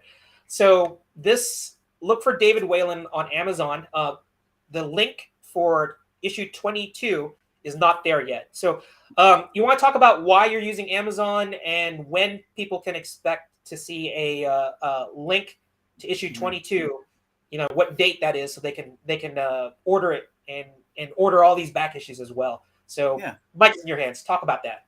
Yeah, I 100% agree that Kickstarters and Indiegogos and things like that are good ways to be able to get eyeballs on your products. But it's just not something that I really need to do. It is something that I have thought about and kicked around doing in the future. But it's just, I don't ask people to give me money to make the thing. I've already made the thing. Yes. And all they need to do is buy it. And that's really what I'm going for, is them knowing that if you're putting money into it, you're getting the product. It's there. It's already ready to go. And there's more products to be able to continue if you like what you read. So it's one of those things to where, I don't want people to give me money to make the thing. I want people to spend money on the thing I've created because they enjoy it. Or because they're interested in one of the stories that I've created, or following me on this following along with me on this journey of the Offspring, or my novel, or any of my one shots, or any of the books that I create. So it really is just me trying to put out fun, exciting, funny, thrilling stories, and just trying to do something that I love doing. And I think that for me, it works just to have it on Amazon, because I don't need to worry about buying. Well, I do have I have to give them a little percentage, when somebody orders. It's worth it to me because I'm not spending $1 billion on printing. I do print books because I use them for cons and to put them in stores and other things around the area here. I do print books. And have had people contact me, hey, can I get a book signed? And they, and I send it to them, and with a little bit of swag inside the envelope. But for the most part, just ordering it from Amazon has really worked for me to be able for people to know that if they order it, it's coming. It's gonna be on your porch in 3 days. Right. And that was really, really important to me, especially it just being me. If I was 5 or 6 people, then maybe I would be a little bit more capable of doing it a different way, or getting 1,000 books printed and sending it off to all these people, but it's just not a feasible situation for me as of right now. So to be able to have it on Amazon. And when people ask, hey, where can I buy it? Amazon, they're like, oh, I go to Amazon every day. Yeah, I know. How about you look me up on there and you buy some of my books? That's what I like about your philosophy, and that it's not to knock crowdfunding platforms, because everybody uses whatever methods, platforms to get their creations out there. But it's like you said, it's like, I'm not an army. I don't have a staff of people. And I have to tell you, from what I've heard from other creators who have used those crowdfunding platforms, it's an arduous task to do to run those type of things. And you're a creator too, so you want to constantly keep on creating. You want to get those products out there, and you don't need to put all this additional swag. Not that I love swag. I still love getting bookmarks and posters and stickers, and if there are other things that are included with a crowdfunding thing, it's great. But they kind of they're designed to kind of offset some of the things about using a crowdfunding platform, because it can be expensive just to get a single issue. and Yeah, you're just saying, this is my book. This is what I got, and you got many books. And I'm just like, and the fact that it's on Amazon, you're not an unproven X Factor. You're a proven, you're a proven creator. You got the books to show it. You got the chops. You're vetted by Amazon because, yeah, Amazon does have, occasionally there'll be some cracks in there and there'll be somebody there that's fraudulent, but you're not. You have reviews, you have records, you have the library. The great David Whalen's greatest hits, here for people to like enjoy. So I like that you're using this platform. It shows that as a creator that everybody uses their own different way, and you're doing it this way. Yeah, for me, it's why reinvent the wheel. They have it ready there, and I think that through this, it makes the books are reasonably priced, and they're guaranteed to get to you. 3-4 days after you order them. I think it just really works for what I'm trying to do. Yeah, I think that's awesome, and I think to our audience, if you're watching out there, there are more than if you're going to become an indie creator. There are many ways, many paths to getting your story out there once it's produced. And one of the other things is that David has his own studio and publishing arm, Correct Handed Comics. So maybe in the future, David, you're going to have a staple of artists and maybe titles. Maybe people can like submit through you. And I don't know. Is that something that you consider, like you publishing other people? Or are you just strictly using it for yourself? Yeah, I think if I were to do that, there might be a branch off. Okay. Maybe that could be the right hand. There we go. I was thinking the same thing. It's correct-handed, and then it's like the right hand, or you can call it the wrong hand. The wrong hand. Wrong hand. Yep. Wrong hand comics. But yeah. So that's the inside joke. I don't think I know when we had that audio drop out. I don't know if David talked about the reason why it's called correct-handed comics. Did you mention that while I was during your origin story when we had that technical difficulty? Did you mention the reason why you named it Correct-Handed Comics? I didn't. Yeah, I can go real quick. So before you tell that story, I'm gonna bring us back to our two screens. I just want everybody to bookmark this. Don't go there right now because obviously issue 22 is not out yet, but you can catch up. In the meantime, while we're waiting for issue 22 to drop, just type in David Whalen as a creator when you do your search engine, and you will find this. I will post the link later on. I think it's a little bit long, but if you type in David Whalen as an author, creator, producer, you can find this. It's Correct-Handed Comics on Amazon. David Whalen. That's where you can see what we're seeing here. And I was just scrolling through this while he was talking. Look at this. Look at this. Just so much content. Scroll down here. So many things. Chock full of David's signature style, his artwork. Great storyteller. And there's more pages. So it's just filled with stuff. And look, there's something that's really special to me right here in Collected Offspring Volume 4. Check that out. But yeah, really cool stuff. Let me minimize this and get us back here. So here we are. Let's refresh our memories on why it's called Correct-Handed Comics. Yeah, so I'm left-handed. Like what? It's like 6% of the population is left-handed, something like that, right? 6%? I thought it was I don't know. I'm making that number up. It might be more. But as a growing up, I would teachers would be putting the pencil in my right hand, and I'd move over to the left, and they'd put it back, and I was just stubborn, and I kept putting it in my left hand because that's what I clearly wanted to do. So it was never kind of beaten out of me as a kid. I was always able to use my left hand. And when I became in my late teens, early 20s, I started working at restaurants, and every single shift, someone would see me writing with their left hand and say, "Oh, you're a lefty, huh? Oh, you're a lefty. Oh, lefties are a problem. Lefty, 6%. Yeah, a little weird. You're kind of weird." And people would say, I started making the joke that, there's right-handed, and I'm not left-handed. I'm correct-handed. There. And they go, "Oh, correct-handed. Oh, real funny guy or jerk." So it was just a joke that I would make to people when they just mentioned it. and this was 20 years ago that I was making this joke as, employee in a restaurant or whatever. And when I started trying to come up with ideas for my publishing company, I had a few other ideas, and I was, like 80% in love with it, 50% in love with it, the other ideas. And then somewhere along the line, I made that joke to somebody. I'm like, correct-handed comics. That's it. And the visual is the left hand, and the correct hand come big enough with the letters in. So I was like, that's it. That's perfect. That's great. And trying to make sure they knew it was a left hand by putting fingernails in, so you knew that what hand it was you're looking. You weren't looking at the back of the hand. You're looking at the front of the hand. So it really just kind of all came together. And I, when I'm at conventions, I always get lefties. Oh, I love the name of your company. Correct-handed. I'm correct-handed too. I'm going to start saying that. I'm correct-handed. I'm not left-handed. I'm correct-handed. Yeah. So it just all kind of came together, and I think it's a strong visual, and I think it's easy to remember, and I'm proud of it. I'm thinking again. I was thinking of getting my second tattoo. I've had a tattoo since I was 18, so many, many years ago. And I was thinking about getting a second tattoo of it. I like it so much.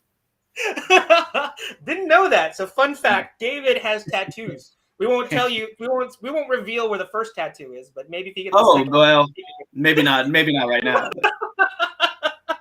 I'm sure it's someplace where if you were to tell your kids that you had a tattoo, it's all family friendly. But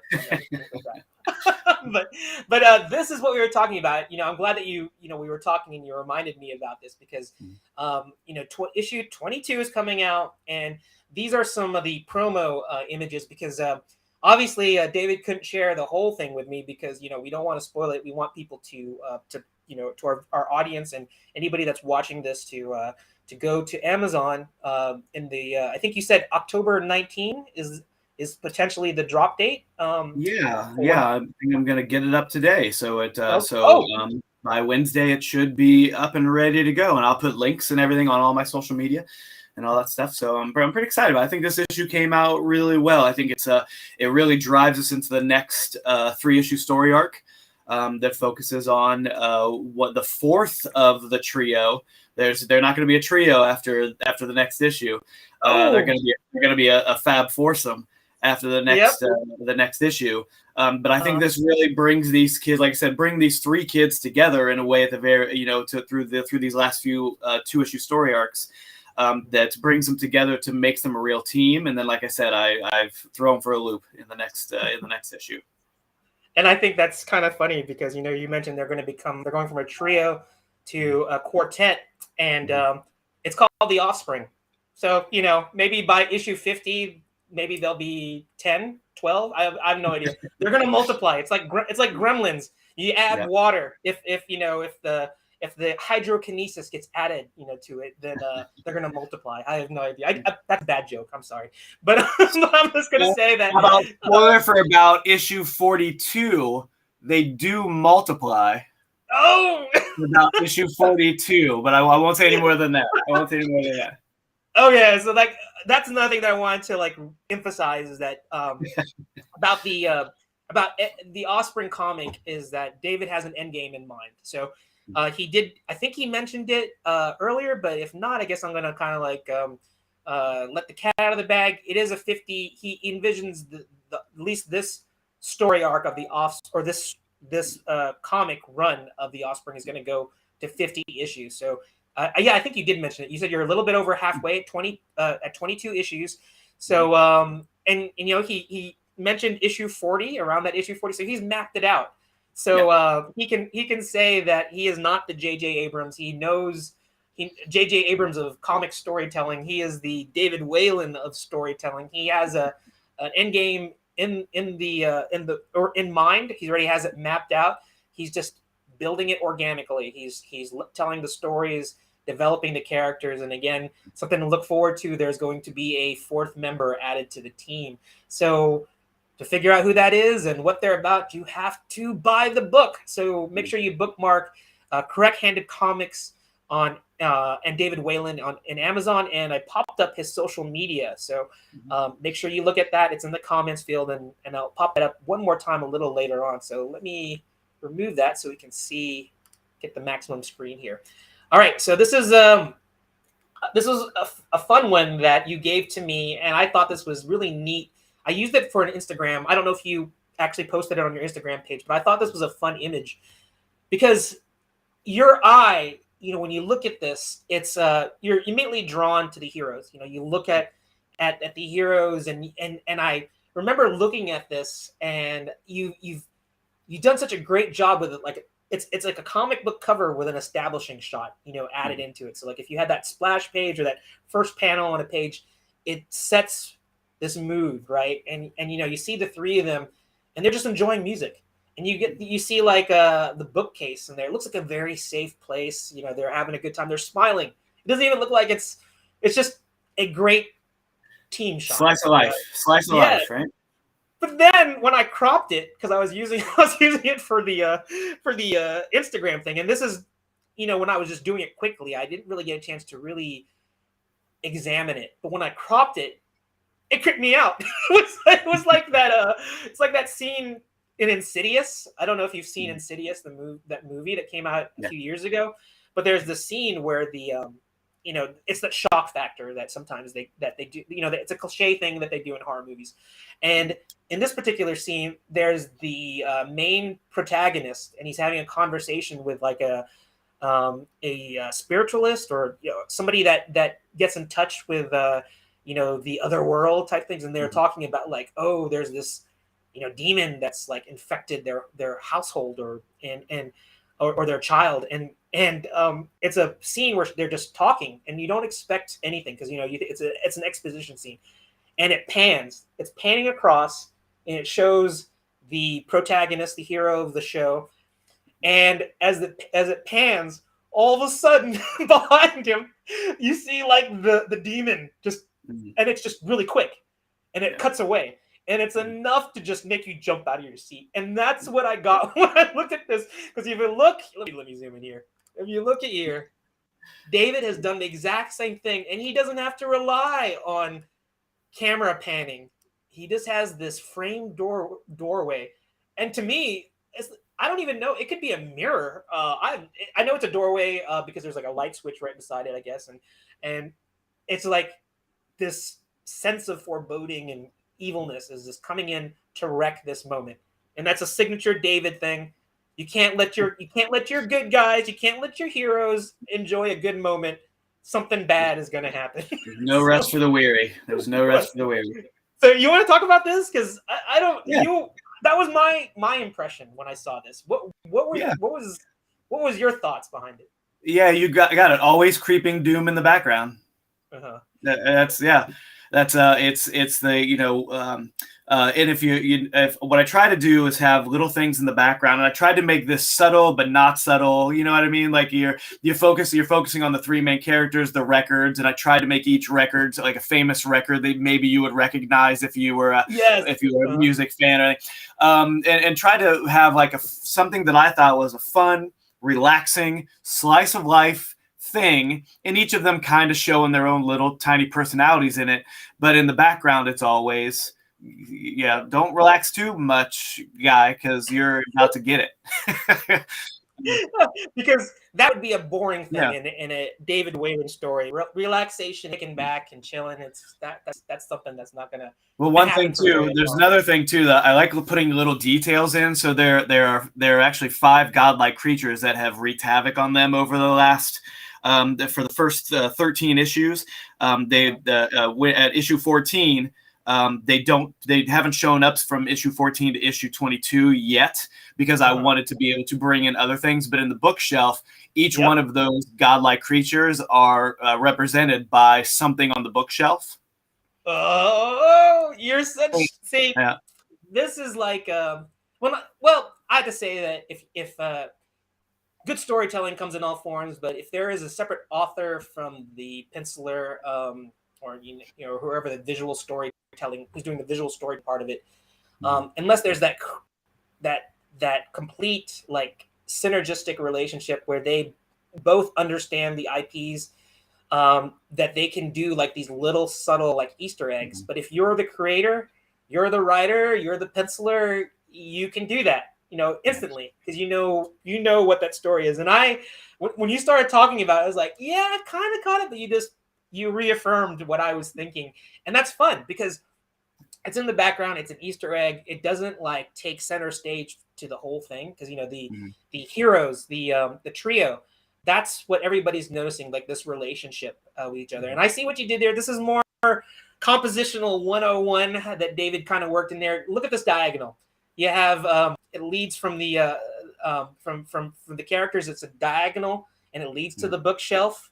So you see these past villains, and then you kind of like wander back around, and you see this shadowy figure that's framed in this doorway, and it works. It's compositional genius, and even what you did with the perspective, like the cart with the records, putting it at that perspective, the vanishing point going towards the villain that's obscured. I mean, that's shadowed in the background. It's pointing in that direction. This is genius. I love it. I love what you did here. It's such a disarming, simplistic cover, but it's complex too. So there's one more thing. I always try to make sure that people start at the title, like the top left-hand side, and they work their way down. You're absolutely right. I tried to make it to where it kind of veered around. But if you look up above the little shadowy figure in the thing, if you look at the clock, yes, all of the numbers have fallen. So it's just another little like time thing that I was like, that'll be fun. That's going along with what I'm trying to do. It's like just another like, no, it's not fun. Something's going wrong. All right, so this is an example of David just telling the stories that that he wants to tell. Obviously, he's not just writing for himself. He wants, he writes for an audience too, and he wants people to love it. But he's also like, we talked a little bit about that. Like, if you don't see the kind of stories you are completely drawn to, or relate to, or identify with, I don't know. It's if it's not to your liking, then if you're a creative, do what you got to do. Make it happen. Tell your story. And I love that. This is great to like kind of like analyze this particular cover and see the creative genius that you're putting around here, and to see these Easter eggs that you put in there, the pop culture references, as well as past storyline references. If you've read prior issues of the Offspring, then you know what these Easter eggs all are about. And if you don't, then that's just reason to go buy those back issues, so you can know what each of these things on the bookshelf mean. All right. Okay. So let's get this off the screen here real quick, and let's get back to seeing David's face. I just wanted to say, Molly, yes, we all need a hero, and I just popped up that comment. I wanted to follow up on that. So with David, the heroes are, I want to say, more down to earth. They're not above us. They're with us on the street level because hopefully we'll never go through the same trauma that they are, but of course we don't have those superpowers. But it's one of those things. It's more about they are not perfect. They're imperfect. They're like, we all have our brooks, and we all strive to become better and to try and overcome them. And that's what a hero's journey is about. That's what David writes. So we talked about the present, issue 22 of the Offspring. We talked a little bit about the future, but I'm sure there's more to it. So, David, you want to talk a little bit more about what you have in store in the next year, or maybe the next couple years? Tell us about what the future is for David and Correct in Hand Comics. So now wrapping up issue 22, I'm going to start putting the last 6 issues together in trade. So I've got another trade coming out before the end of the year. So around Christmas time makes a perfect Christmas gift for anybody who loves good storytelling. And then from there, my plan is to get issue 23, 24, 25, which finishes issue 25 halfway point, finishes up season 2 of the Offspring. So issue 25 is 23, 24, 25 is a 3-issue story arc where the 4th character, who we've seen before, we've seen her in the Civil War story. She got ripped away from her group again. So that is the catalyst to them traveling cross country to save her. And now issue 23, 24, 25 will focus on her, where she's been, why she was ripped away, why she's with this main villain from the Civil War story, and bring those characters back together. Issue 25 is the end of season 2. So issues 14 through 25 will be collected in the Omnibus Volume 2 of the Offspring, probably around summertime, probably just before summertime. If I can get issue 25 done during spring still, which I should be able to, Volume 2 Omnibus collecting issues 14 through 25 will be out before summertime. So I'm super excited about a second omnibus of this season 2 of these characters. And that's really my focus. Like I said, I'm working on a 100 plus page graphic novel, the second one that I want to get out before the end of next year. And it's a sci-fi action adventure called Latent Lightspeed, which deals with cloning, and it's like a Fountain of Youth type, dealing with mortality and all that kind of stuff. So I'm super excited about starting that. I've got probably the first 20 pages thumbnailed, and the first 4 or 5 pages penciled. It's just a matter of sitting down and getting those inks going. So, okay, I have no excuse. Just listening to you. I mean, I thought you were talking about 100-page, like, you were talking about telling more of the Offspring story. So I'm like, no, you're doing the Offspring story, but you have a sci-fi 100-page storyline that's separate from that you're working in tandem with the Offspring stuff, and you're planning on doing, launching all this stuff in the early part to the summer of next year. So wow. I think if you're watching this video, if you're a creator or want to be creator, not a wannabe. That's me. I'm a wannabe, but want to be creator, independent creator. Look at David. He's not sitting on his hands. He's making things happen. So that's the inspiration that you need to get your butt in gear and tell the stories that you feel that need to be shared with everybody. So tremendously inspirational. That's what I love about having you on the show. It's like I learned something new, and it invigorates me to like want to be creative like you. One day, we've been talking a little bit about like some maybe potential collaborations. I'm still not at David's level, so I will. You're there, man. You just got to do it. You're there. You just got to do it. You just got to do it. Yeah, that got it. You're right. You got to do it. But I'm thankful to have you as a friend, mentor, somebody that can really inspire me, and maybe one day I can get to that level. But thank you for the opportunities you gave me, because like the last time you were on the show, we got to debut that cover that I did for you, and you gave me that opportunity. So that was great. And I'm just so thrilled to hear that the Offspring is continuing to grow. It's the Offspring. It's continued to keep on going, and we're going to see the 22nd issue coming up this week. Make sure you follow him on, let me pop up your social media one more time. And so here we have, you can make sure that you follow him, Facebook, Twitter, Instagram, and of course TikTok, because like I said, you can see him do interpretive dances to Disney theme songs if you want to. It's a lot of like Disney afternoon stuff, like Darkwing Duck and Gummy Bears. I do the bouncing. Like there you go. The Gummy Bears, another great cartoon. That is probably one of between that and the Muppet Babies, just really great, like cartoons. I don't know. Gonzo. Gonzo was always my spirit animal. Oh, there we go. So you heard it there first. Oh, before we move to the Oscar speech, because we're gonna have to wind down the show. It's always sad for me because I could talk to you for like hours still. We could probably hit other tangents and go overboard with them always. But before we get to that you doing your Oscar speech, what was the name of the horse? Ichabod Crane. Now I looked in the comment field, and it doesn't look like anybody put in a comment. So I honestly don't know. So, and I didn't go to Google to cheat. So inform me. Let me know. What was the name of the horse? Gunpowder.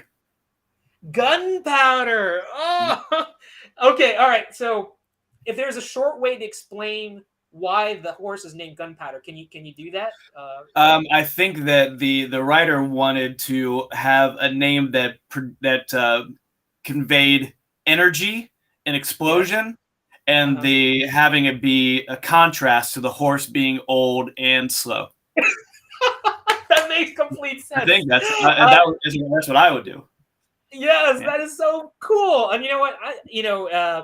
In all the copious amounts of time that I have, I'm gonna have to like dig up the actual novel or the short Yeah. story. I can't remember. It's Is it not a very novel or big. is it a Yeah, book? it's not a very It's a big, short. long story. Yeah, I'll have to do that and do some light reading there so I can like revel in the irony of the name Gunpowder there. And you know what? I forgot to mention it too. Is what was it?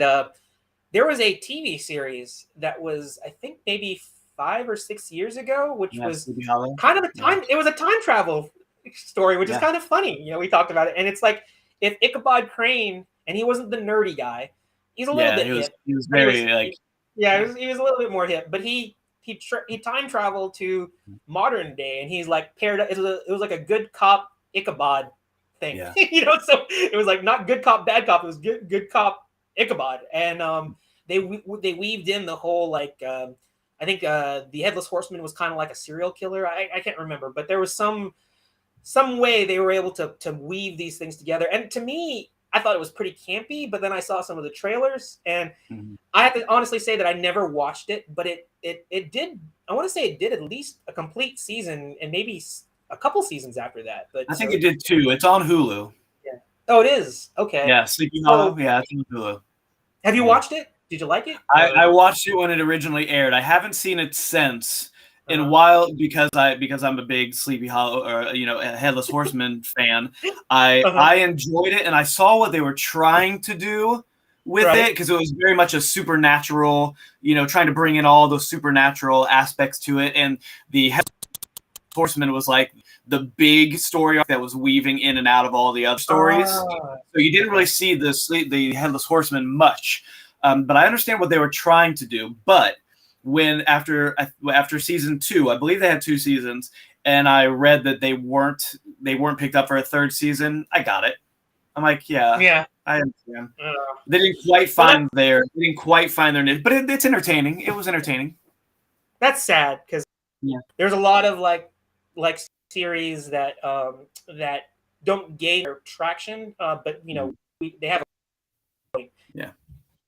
I think that chance to probably watch it and see if I loved it. Before we move to your Oscar speech, I just want to like this is one other thing that just hit my mind because I'm doing tangent. Penny Dreadful, great series, which had a terrible ending.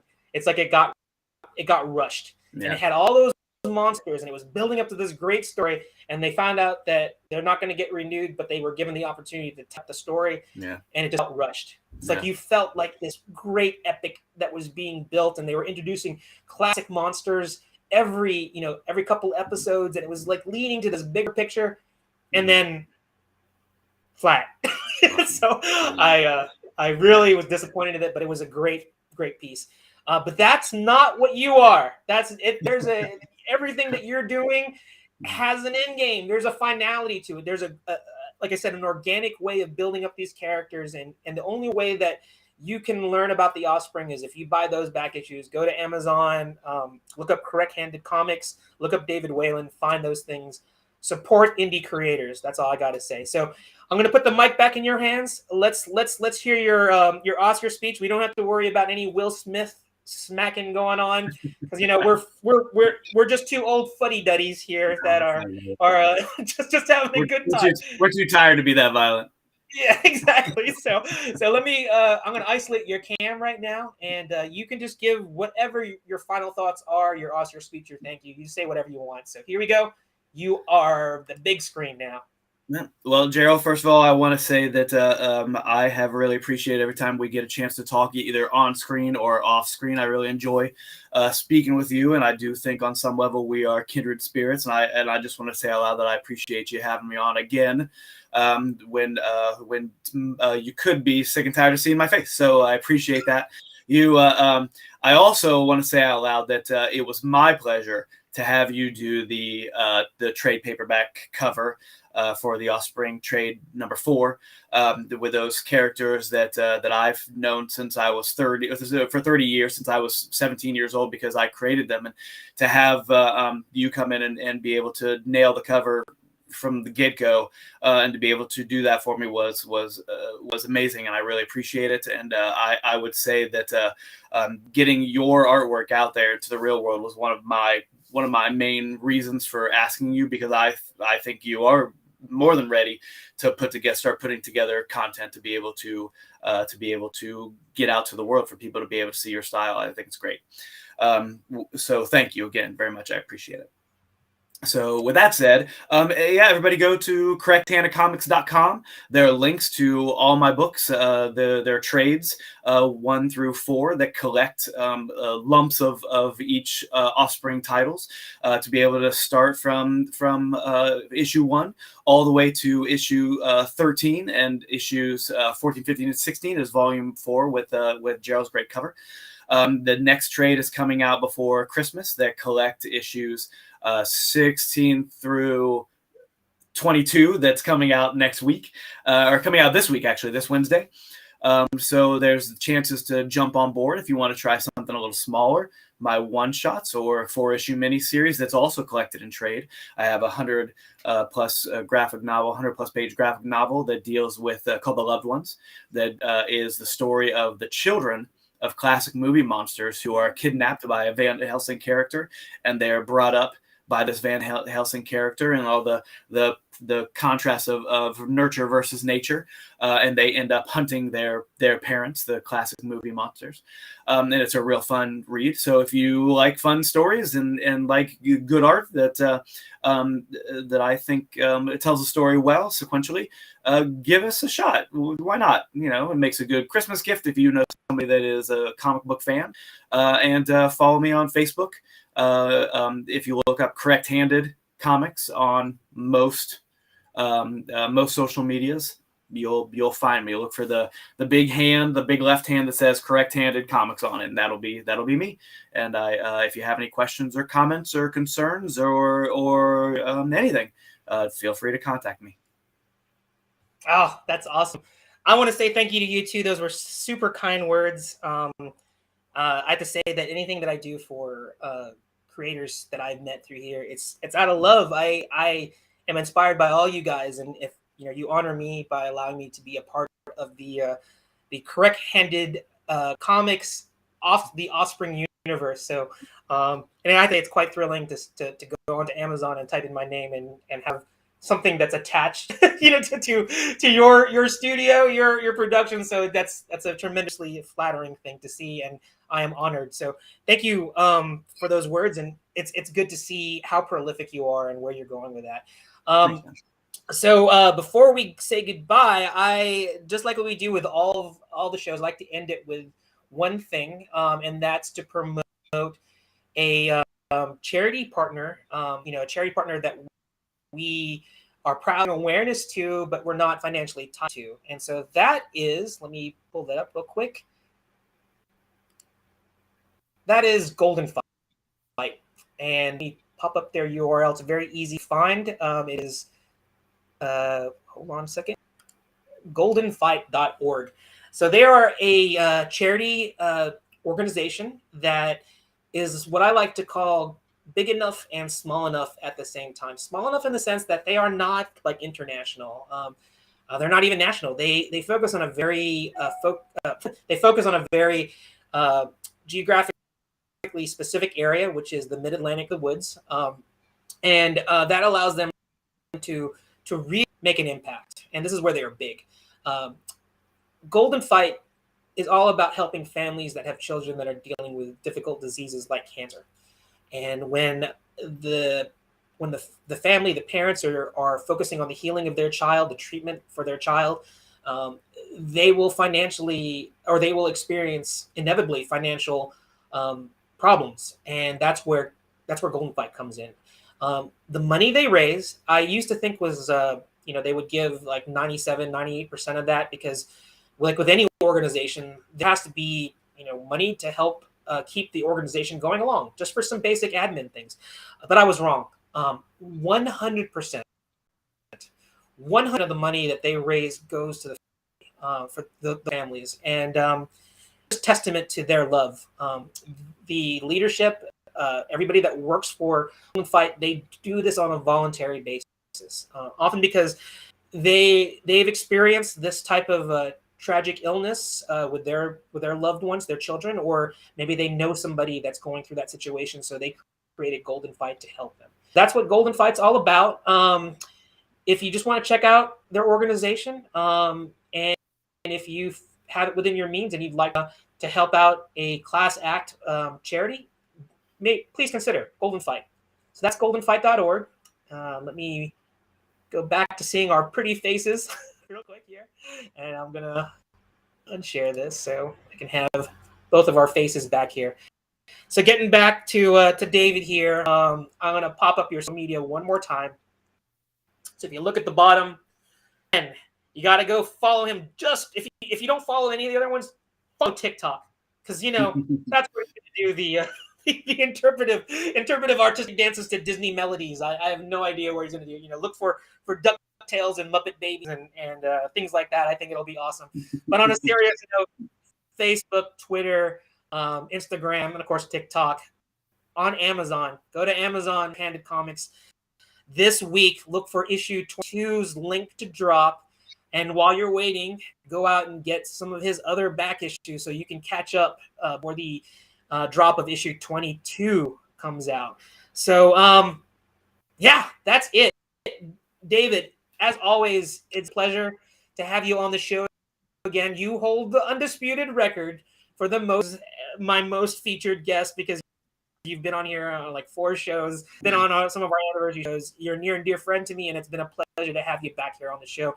Door open. Can't wait to have you back here, which I think will be spring to summer next year, because that's when we expect some newer stuff that's going to be dropping. That 100-page graphic novel, sci-fi epic, as well as the next collected edition of The Offspring, which is going to wrap up the current story arc that issue 22 is part of.